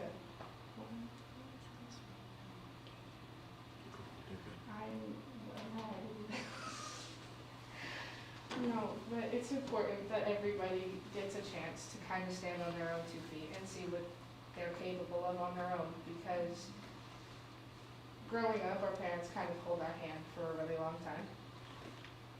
But at a certain point, you kind of gotta learn how to do it on your own, and everybody needs to learn to respect that everybody grows at different paces. Not everybody's ready to do it on their own. Not everybody has the ability to do it on their own quite yet. But it's important that understanding safety and independence, those all kind of fall into each other a little bit, because safety and understanding, you probably won't feel safe if you feel like nobody's listening or hearing you or kind of seeing what you're saying. And I know that because I've been there. If you ask Freeze, one of the first interactions we've had was because I was probably yelling at somebody, or somebody was intimidated by something I said. A lot of the things I do and say can be taken in so many different ways, in fact, that I've been told, and I'm like, what? I didn't, okay, and where was I going with that? Doing good. Good. That's good. What was, okay, yeah, no, completely lost that. So all of the elements of dignity that we've covered so far are really, if you see, there's a pattern and they all connect with each other. Some that really connect with each other and are almost the same, they have key differences and key similarities, is recognition, inclusion, and fairness. Fairness in the school environment would look like giving students equal opportunities or equity opportunities. Some students need more help. Some students really don't need that much help, but it's offering that and having that relatively available at any point in time and making sure that they're aware that these are the possibilities, these are here for you, the support is here for you, and it's here. And giving every single student those same opportunities. Now, fairness could be taken into many different contexts. See, with student to teacher, fairness could look like a student giving a teacher the benefit of the doubt. Regardless, okay, well maybe you heard some things about a teacher and all of these other students' opinions about said teacher, and you go into that classroom, you completely forget everything that you were told about that teacher, and you introduce yourself to that teacher, and you learn that teacher just by being there, instead of listening to what anybody else told you. That's giving that equal opportunity that comes with fairness. And that could be the same with teachers and students. You may have heard something from one of your coworkers, oh, this student is really rowdy and very disruptive, and it's, okay, I'm gonna find out for myself. I'm gonna go into meeting the student with giving that dignity and that compassion of, oh, well, you're a person. I don't know you. All I've heard is things about you, but I'm going to completely forget about that because you're here right in front of me right now, and I'm going to take the opportunity to get to know you. And that is just being fair. Recognition, validating people, recognizing growths, like how Milo, Yes. freshman year, they've grown a lot since freshman year. And I want to acknowledge them on that. And I'd like to acknowledge Echo too, because Echo has come a long way as well. We all have. And it's just simple things like that, recognizing those growths, recognizing those differences as you grow, because everybody grows. You're still growing. You're still, at the start of this year, you were completely different from who you are now. And it's recognizing that, it's acknowledging that, it's validating those positive things. And then inclusion, that can be a wide variety of things. Most commonly in schools, you'll see diverse groups of kids, whether it's kids of the LGBTQ community, people that are biracial or any other race than what you, normal, whatever, that's stupid. But it's including those and putting that aside, being like, however you are, whoever you are, you're welcome here. You have a safe space here, and regardless of all of those things that make you different, you're welcome. And inclusion is something that leads into safety too. If you do not feel included in a school, how are you going to feel safe? If you feel discriminated against, how are you going to feel safe? So it's that inclusion of the school environment and in general, and even in the workplace, inclusion. That's a big thing too. I mean, I've never had a job, but I mean, it happens everywhere. I mean, you can expect it to happen everywhere. It's not just in schools. It's in real life. And then acceptance of identity. Again, that goes in with inclusion of, you're a person, I respect you as a person, who you are, whatever you think makes you different, I accept you. You're a person, and you deserve dignity, just because you exist. Now, all of these elements of dignity is they're against human nature.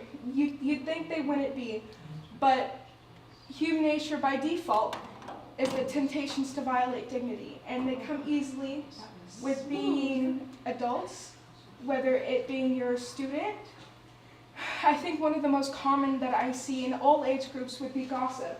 And I'm going to hand that over to Milo and Echo now. So y'all already remember when I was talking about benefit of the doubt, I said that gossip is one of the biggest things that occurs in a high school thing, because it's one of those things that Mr. Lee mentioned with agency. It's something that kids will actively try and do to bond with other people. I do it, but I try to limit how I do it. And I know that sounds very hypocritical of me, but it's like it's one of those things where I try very hard not to do it, but if someone initiates a conversation, I will go into it regardless of whether or not I agree with the conversation, simply because you're talking to me, you like me. Okay, we're talking now. And I'll try my hardest to not fall back into the same rhythm that I was in when I started high school. I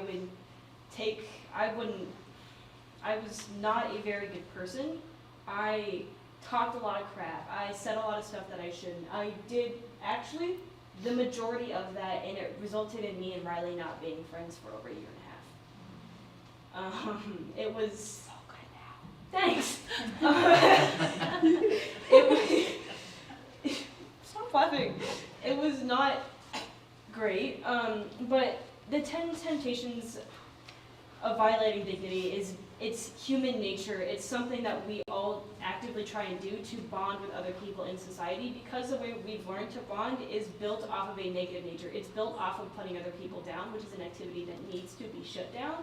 But it's a very long-term goal. It's one of those things where a likely very minimal group of people will ever try and practice it, and it will have to, and those practices will be passed down through generations to actively try and change that behavior.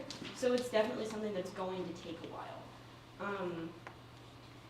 But the activity of putting other people down is something that needs to be changed, because it results in people like me, like Echo, and like Riley, not having a lot of friends, not having a lot of people to support them or help them out through tough times, because everybody is actively trying to diss someone else. Everybody's actively trying to be like, hey, they suck. You think they suck too? We're friends now. It's okay, but you suck more than they do.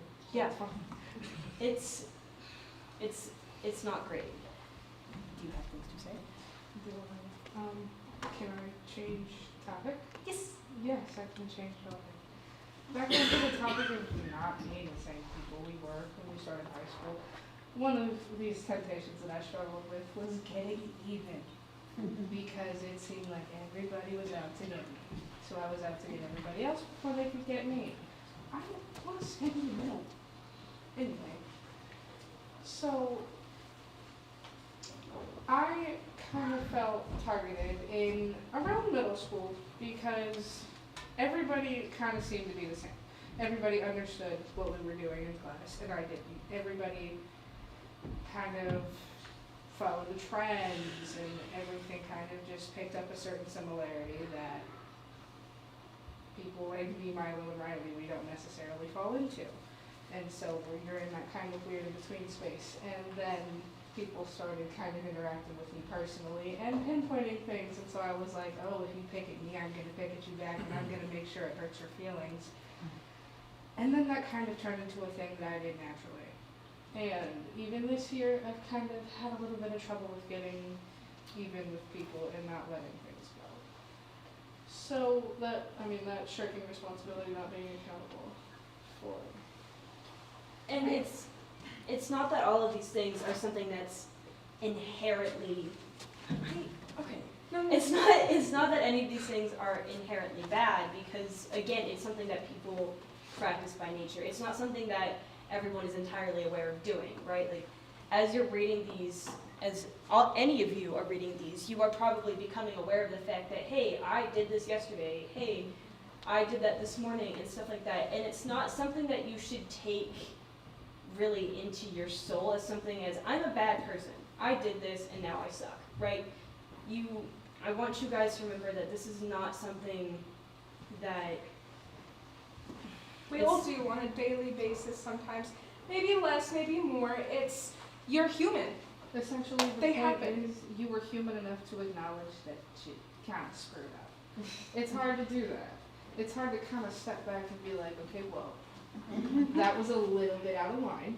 taking accountability, things come full circle. Yes, and they will hit you in the face like a dodgeball in 5th grade. I can smell it.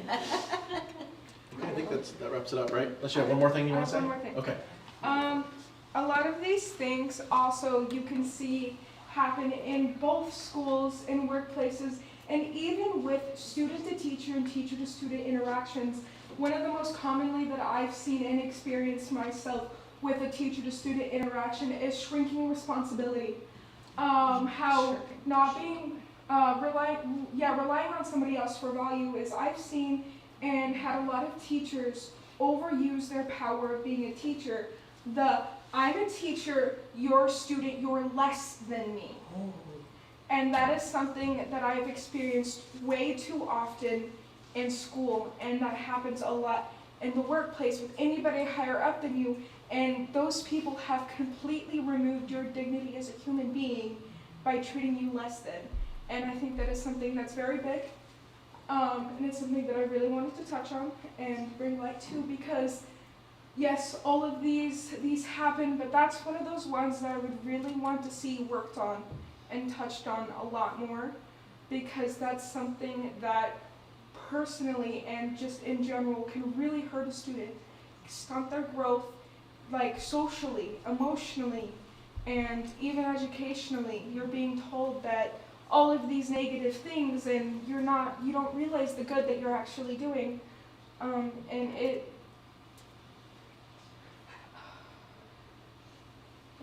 Thank you, Rana. Okay.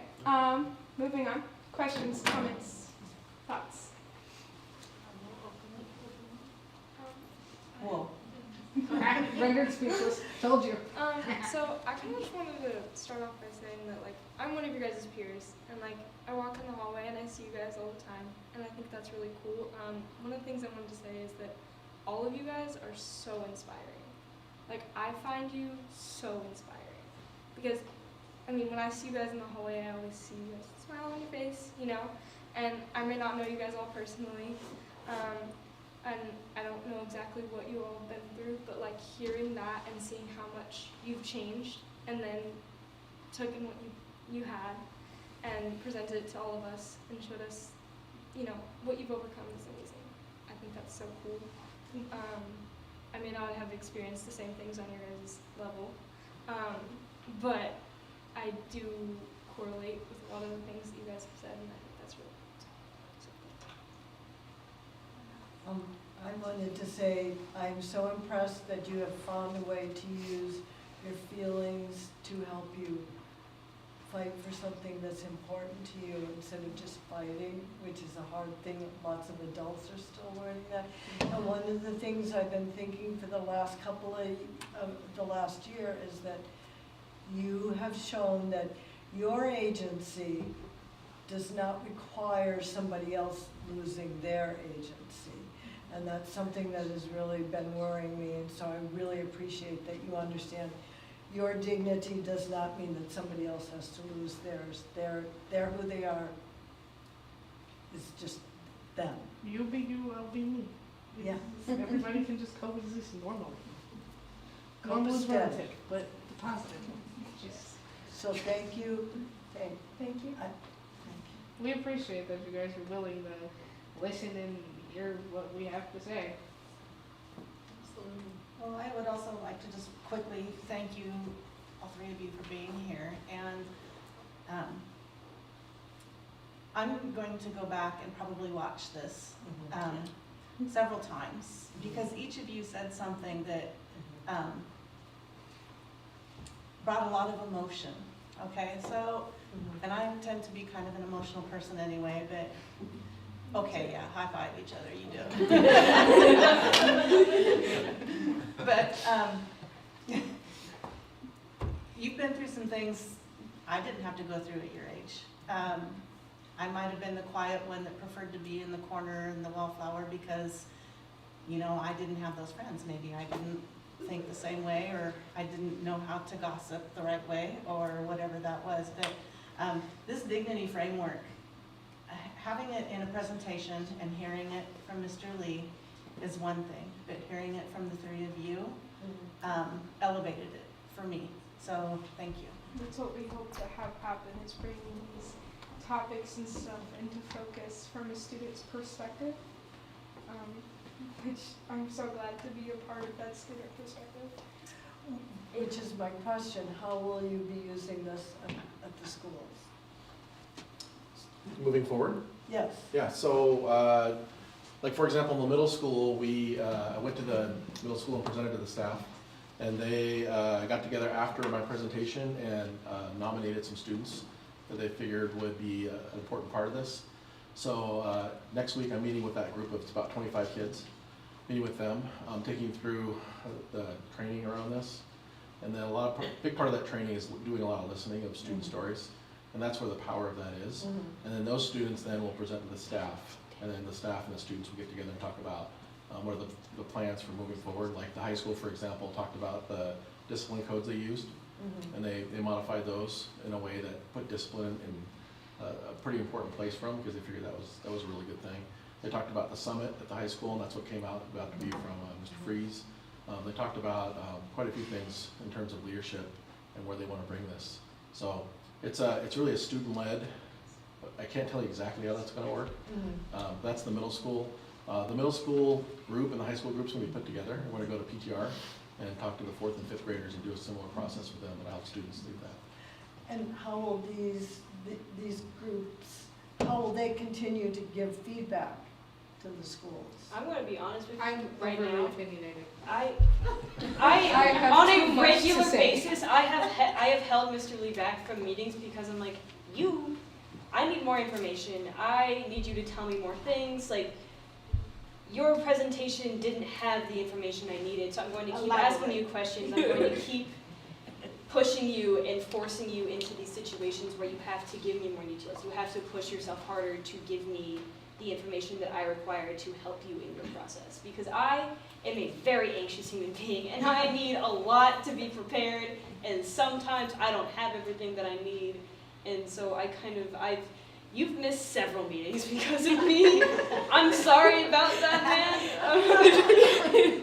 But we push him and he pushes us. It's a two-way street. It's wonderful, honestly. I mean, like, just being asked a simple question and having to sit there and be like, gosh darn you, now I have to think. Thank you, Mr. Lee. I don't know. I appreciate the way that he makes us use our brains sometimes with the questions that he asks us. And we learn more about ourselves throughout this process, learning how to practice dignity on our own more so. It's great.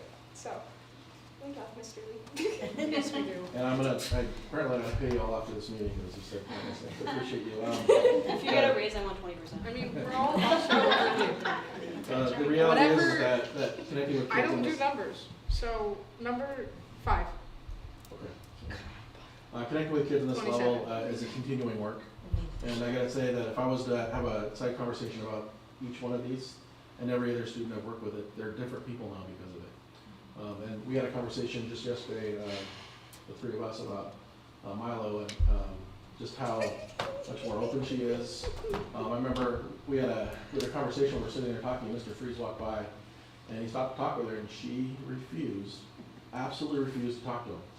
And now they have meetings all the time. So it opens up who they are and their hearts, and that's the biggest part, is the impact it has on the students, especially the students who are really taking this over as part of the cohort.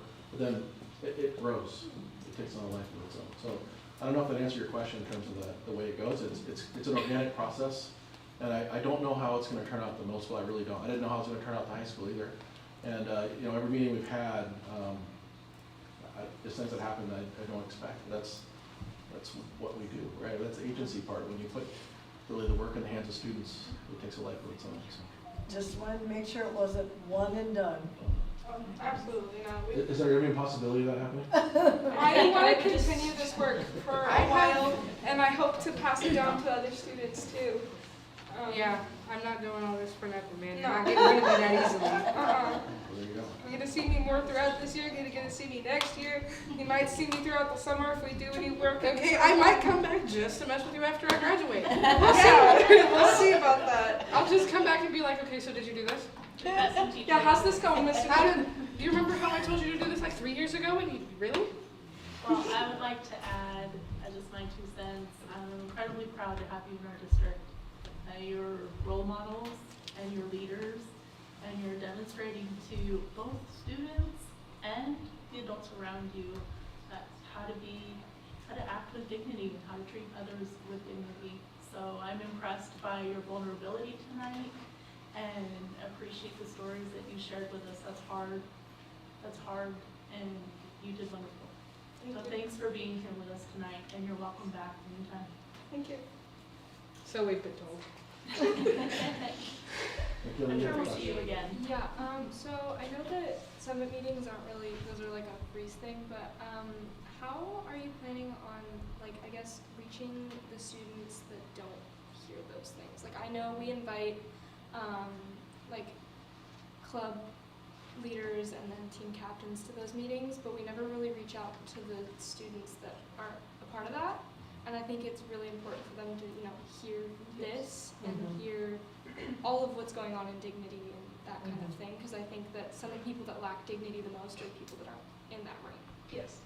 Yeah, I guess I would turn that back on you as the leader of the school. How would you see that happening? We've met with the leadership class and brought this over. Plus, we just had a listening session 2 or 3 weeks ago where the framework was introduced to all of you. I know the leadership class has taken on projects based on this. And so the real question is, how are the students going to take it over?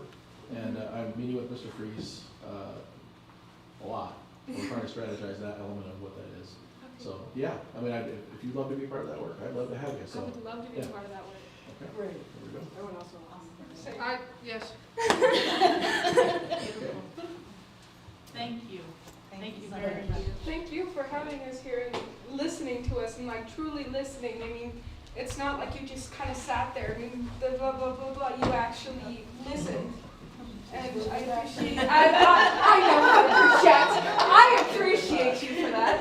I appreciate all of you for actively listening to us and following up with questions, because your questions and your comments and your thoughts really show to us that you were listening, and we appreciate it. Yeah.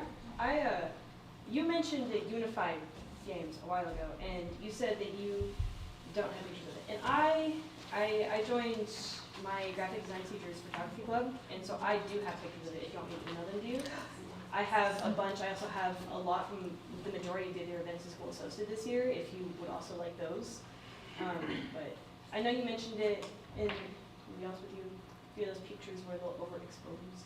So if you want better ones, I got you. I'm just putting that out there. If any of you want me to email them to you, I will do that. I don't know which one of you to send it to. Send it to our school board email address. Yeah, I don't know We what have that is. one email address. I have a Oh, there's probably cards up there. I think it's schoolboard@orting.webnet.edu. Okay. So we can get it for you. Yeah. Yeah, I think that's all of us. It's on that. We all see it then. Thank you. Thank you very much. Thank you for your time. Thank you. Erin, don't go too far. I'm not going. because You're up next.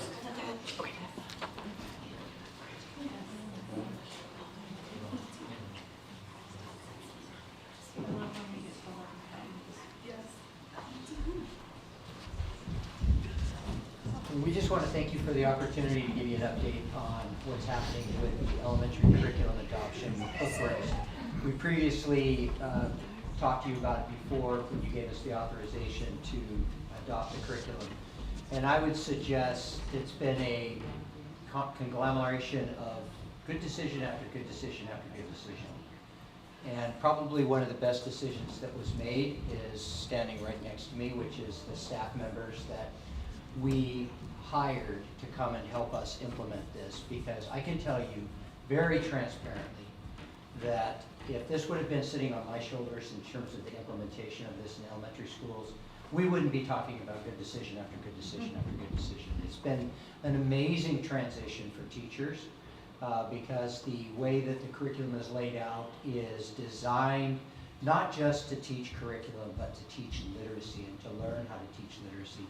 And as teachers have been climbing that road and they're coming up against things that are unfamiliar to them in terms of the way that they've done it, and they get uncomfortable and like to go back to some of the things that they're comfortable with, it takes really astute people to press into those situations that have relationships with them, that are very familiar with what it's like working in the trenches in the classroom and working these details out. And so we have some wonderful people, and I get to work specifically with Beth and Michelle.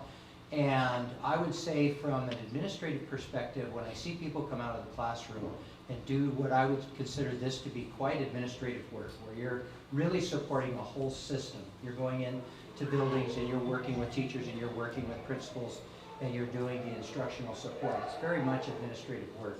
Pretty uncanny to see the kinds of intuition and skill that these two have had to be able to walk in and see what's happening, be able to deduct what needs to happen and do it in a way that maintains relationship and confidence with their peers as well as the administration. Very, very sharp, very astute, and very dedicated. I'm the one that's peeking my head in their office at 5 o'clock, looking at the clock and looking at them, looking at the clock and looking at them, and because they would stay and just keep working and keep working and keep working. So that's my job, is to introduce the real workers to this whole thing. So with Beth and Michelle are going to talk a little bit about the structure of the program, and then Erin will talk about the intervention side of it as well. Thank you. Hi, I'm so happy to be here. We have a few glimpses into what's going on in the classrooms with our implementation. This is a part of the team that I'm on and the work that we do to support the teachers in bringing am I clicking the front button here? Maybe? Sorry. The arrow to the right. There you go. Thank you. So what we'd like to do is kind of take an overview of the program. Here we're about 36 days into the curriculum in the classroom. The Bookworms curriculum has 3 components that are in the classroom every day. A shared reading component, an ELA component, and then the differentiated instruction, which is our intervention piece or enrichment. In shared reading, we have grade level text being read every day. Every student in the classroom word study and also 15 minutes of text-based written response every day for every student. In ELA is where we have interactive read aloud. That's done primarily about 2 years ahead of grade level, where the teacher is doing that interaction with the student. And then we have genre-based writing that's connected to that reading that happens in the classroom. And then the differentiated instruction block is where we see skill-based instruction for kids that need word study skill, and then enrichment for kids who are reading at their benchmark. So what it looks like in the classroom, here's our kindergarten. In kindergarten, their shared reading looks a little bit different. It's what's called a dialogic reading. There's a lot of interaction between the students and their teacher. They're basically talking back and forth through their books, and the idea is to raise their oral language growth in that kindergarten year, and it helps level the playing field for kids that come in without the oral language development. So that's a very interactive piece. There's also a heavy dose of word study and phonemic awareness. In kindergarten, they spend their first 45 days learning the alphabet as a set, and then they move into their phonological growth and their word study for the rest of the year. In first grade, our shared reading looks like, first grade also has a heavy dose of word study because they have a full scope of letter patterns and vowel work. They have shared reading every day with their teacher, so they are in grade level text. They are choral reading with their teacher, and then they read with a partner, and that's done every day for every student. Also, every day there's a written response that is text-based and connected to their reading of the day. In second and third grade, it looks similar, just at their level. Again, students are reading every day with their teacher, every day with a partner on grade level text. They're doing word study on grade level.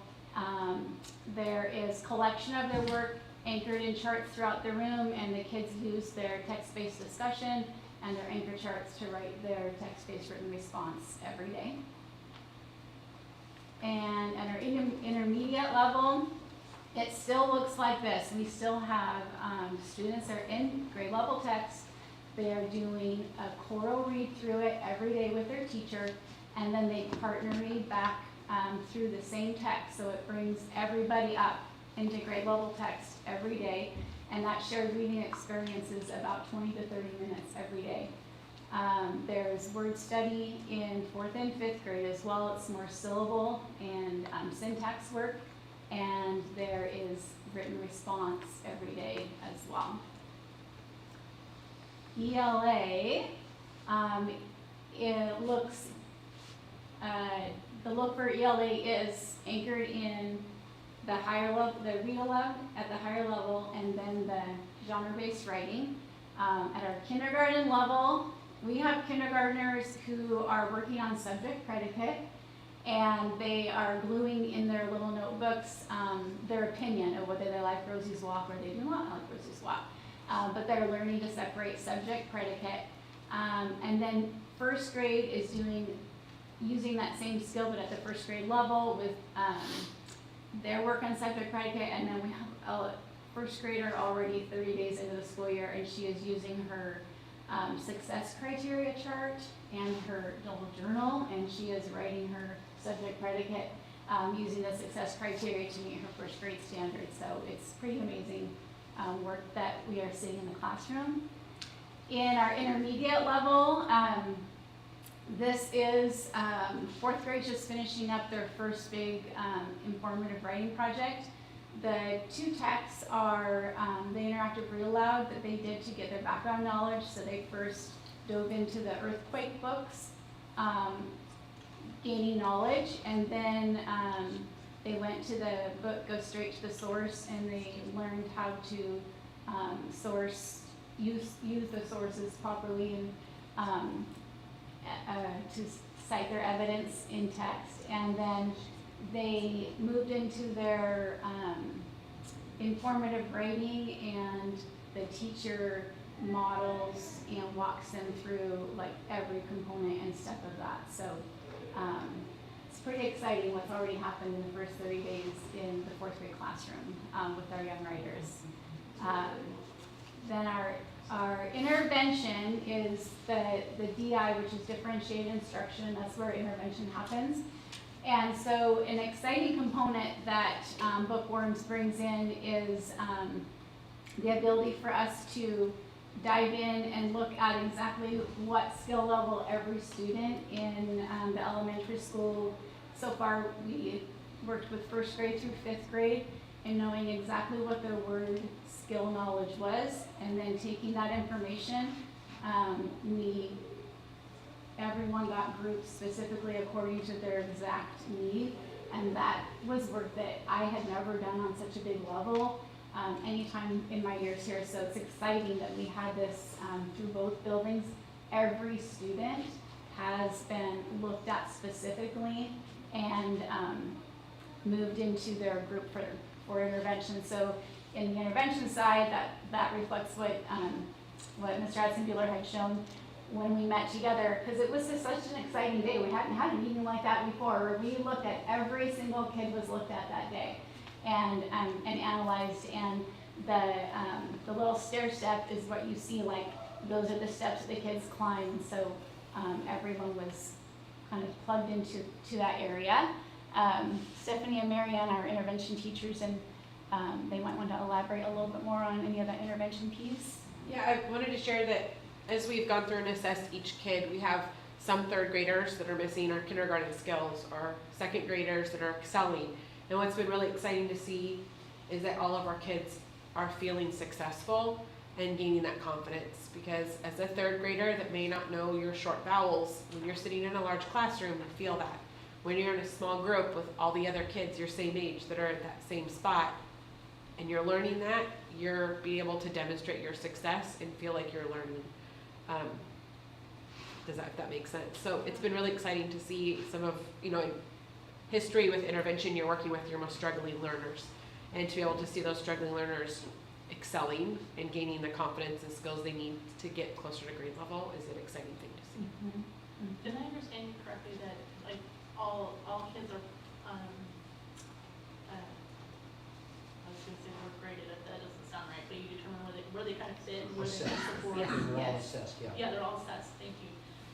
And so they all kind of fit into some kind of intervention component, whether it's correcting skills that maybe they could have learned in kindergarten and you're refining those, or moving them ahead if they're showing competency in all the areas. So everybody goes into that section, whether you're tracking behind or tracking ahead, so that there's something moving forward. Yeah, it's an amazing process. This spreadsheet's incredible, and the work that these ladies did to sort, right, and make groups that worked with schedules, and really, from everything from how the principal set the schedules up for us to how flexible teachers have been and how these ladies have worked to group.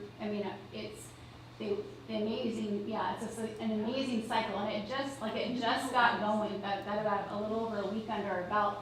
So yes, to your answer, sorry. And one of the other things about the intervention process that's a little bit different than the past, we used to have what was called walk to read kind of a situation. So you would divide the kids and you'd put them in different groups, and teachers would say, okay, I'll take that group, and you take this group, and you take this group.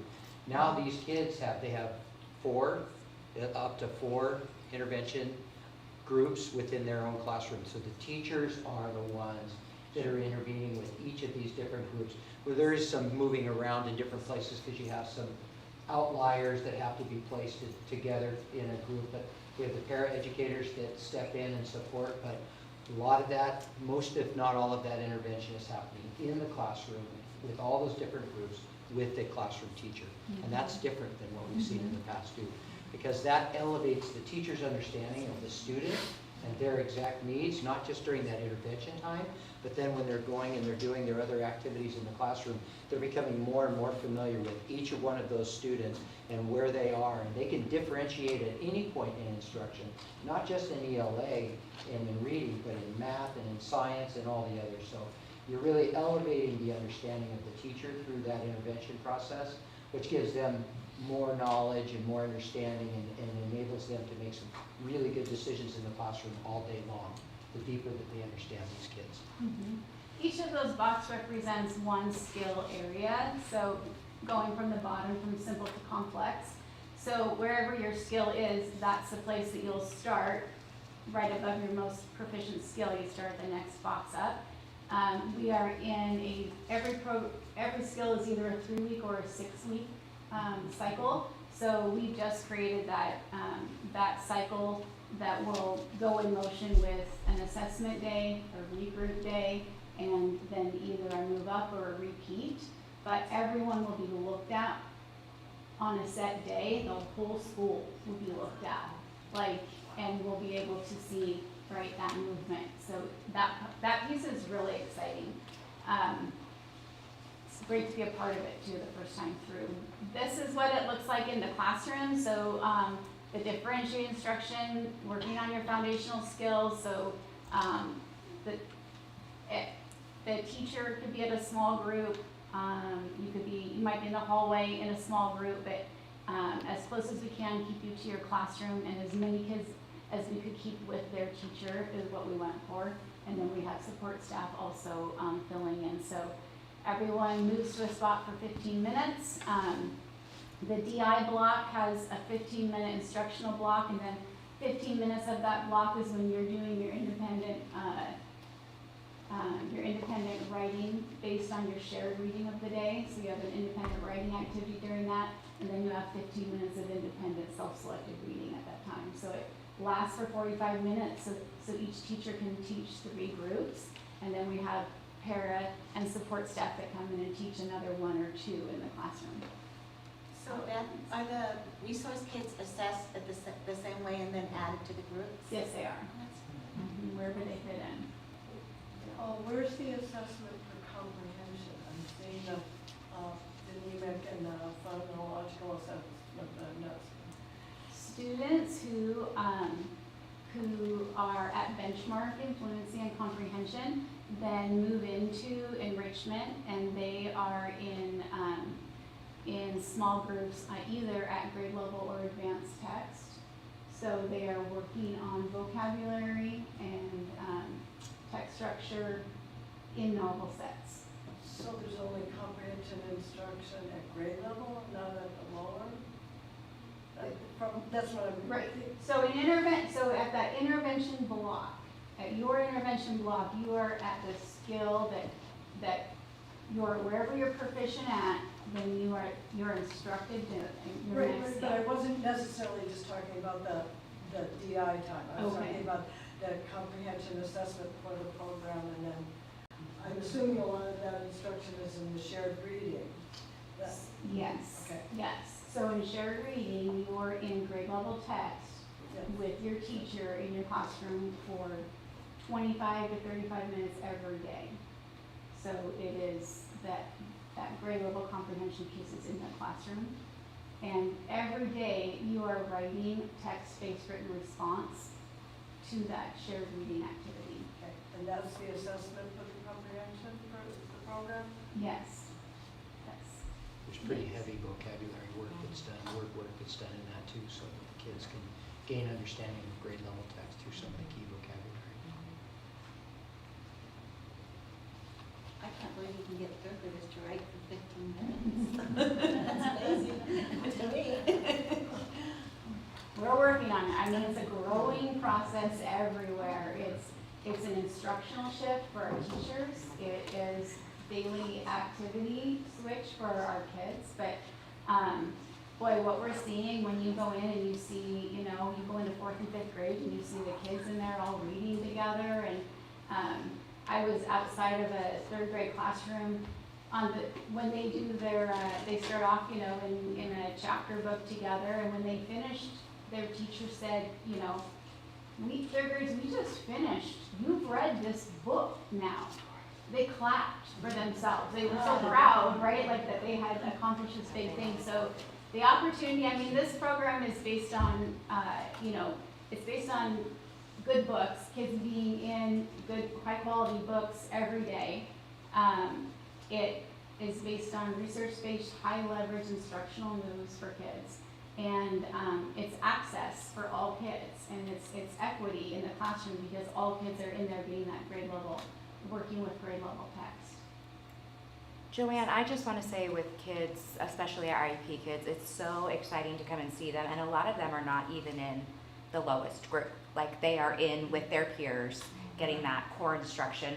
Another thing it's really impacted that I've seen on the MTSS level, so MTSS is when a teacher would come to us after trying classroom interventions. They're coming to us and they're wanting to take it to the next level. They're wanting more interventions for that student. It's really been great to be like, we don't have to search around for an intervention for your child. Your child is in this targeted intervention. We are going to have great data for you in 3 to 6 weeks. And when you come back, we can tell you, is your child making growth? You know, is it slow? Do we need to look, you know, into different kinds of interventions? But it's really, the parents are really enjoying it when we say, we have something that is meeting your child's specific need. And we are going to be able to give you hard results, you know, in 3 to 6 weeks. Have you noticed the kids, like their behaviors being a little better when they're in the classroom with the groups? Absolutely. Like, we had a child last year that, I mean, he's a very low reader. He came to us, hadn't had any kindergarten experience. He's middle and first grade, was all over the place last year. And it's so fun to see him. He's in a group of 2 in the hall, working on letter sounds, but he's smiling the whole time and he's making growth. Like she said, he's having that success in that small group. And that's a child that probably hasn't had that before. So, and he's making the progress. It's slow, but it's working. We had a second grader that was a challenge to join the group, and so he kind of would be off to the side. And after a couple of days, he said, "Can I read?" And our parent came back, and she's like, "He joined today," you know.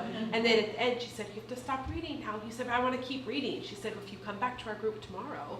So then it became like a, you know, to try to get him to come join us. And it's hilarious when you see like little first graders talking about subjects and predicates. You know, it's just like you walk in, and the first week I walked in, and I'm like, whoa. You know, it's really cool. No, that's so awesome. So it takes good people to do this work, and you can see we've got some of the best with this. But it also takes good and healthy resources to do it too, to put the right people in the right place. And so we just want to say thank you for making the commitment that you did and authorizing the commitment financially to put this together, because this is working. That's awesome. And we're going to see the impact with our kids, and it's going to be well worth it. And so we just wanted to give you a little update and just say our appreciation for, thank you again for giving us the support behind it, because it's working. I have one question, and I'm not expecting an answer right now. This is the beginning, and I'm excited about the progress that we're hearing. We have high expectations, as you know. So I'm not asking for an answer now. I'm curious how you engage the families in this process.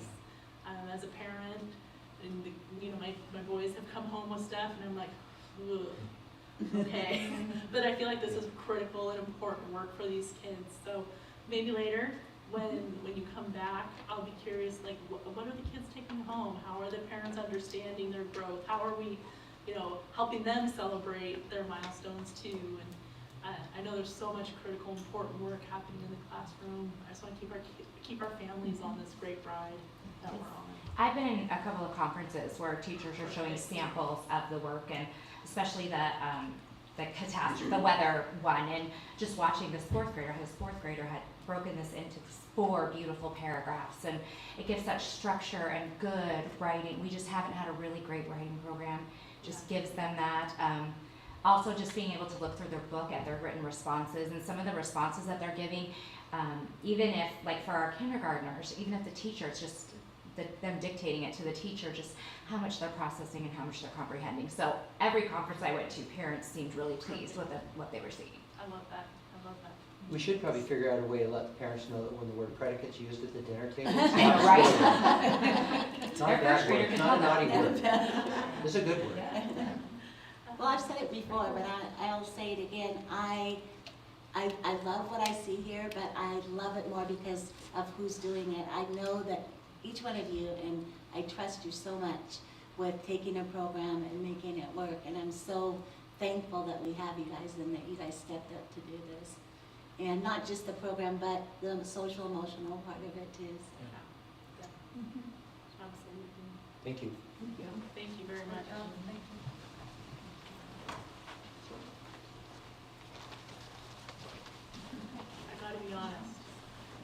camera crew's been lingering outside, and I seriously thought about trading them comment if they would take footage of your work and the dignity work. Seriously. But then, I don't want to make Brittany's life harder, so.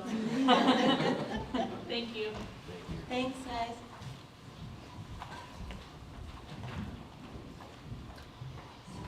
Maybe we can look at this school. Well, I'm sure they talked to teachers. They're talking, I'm like, this is what needs to be Yeah. recorded, shared. Yeah. This is what Orting is about. Excellent. Okay. We have second reading of policies up for consideration. And so I will entertain a motion.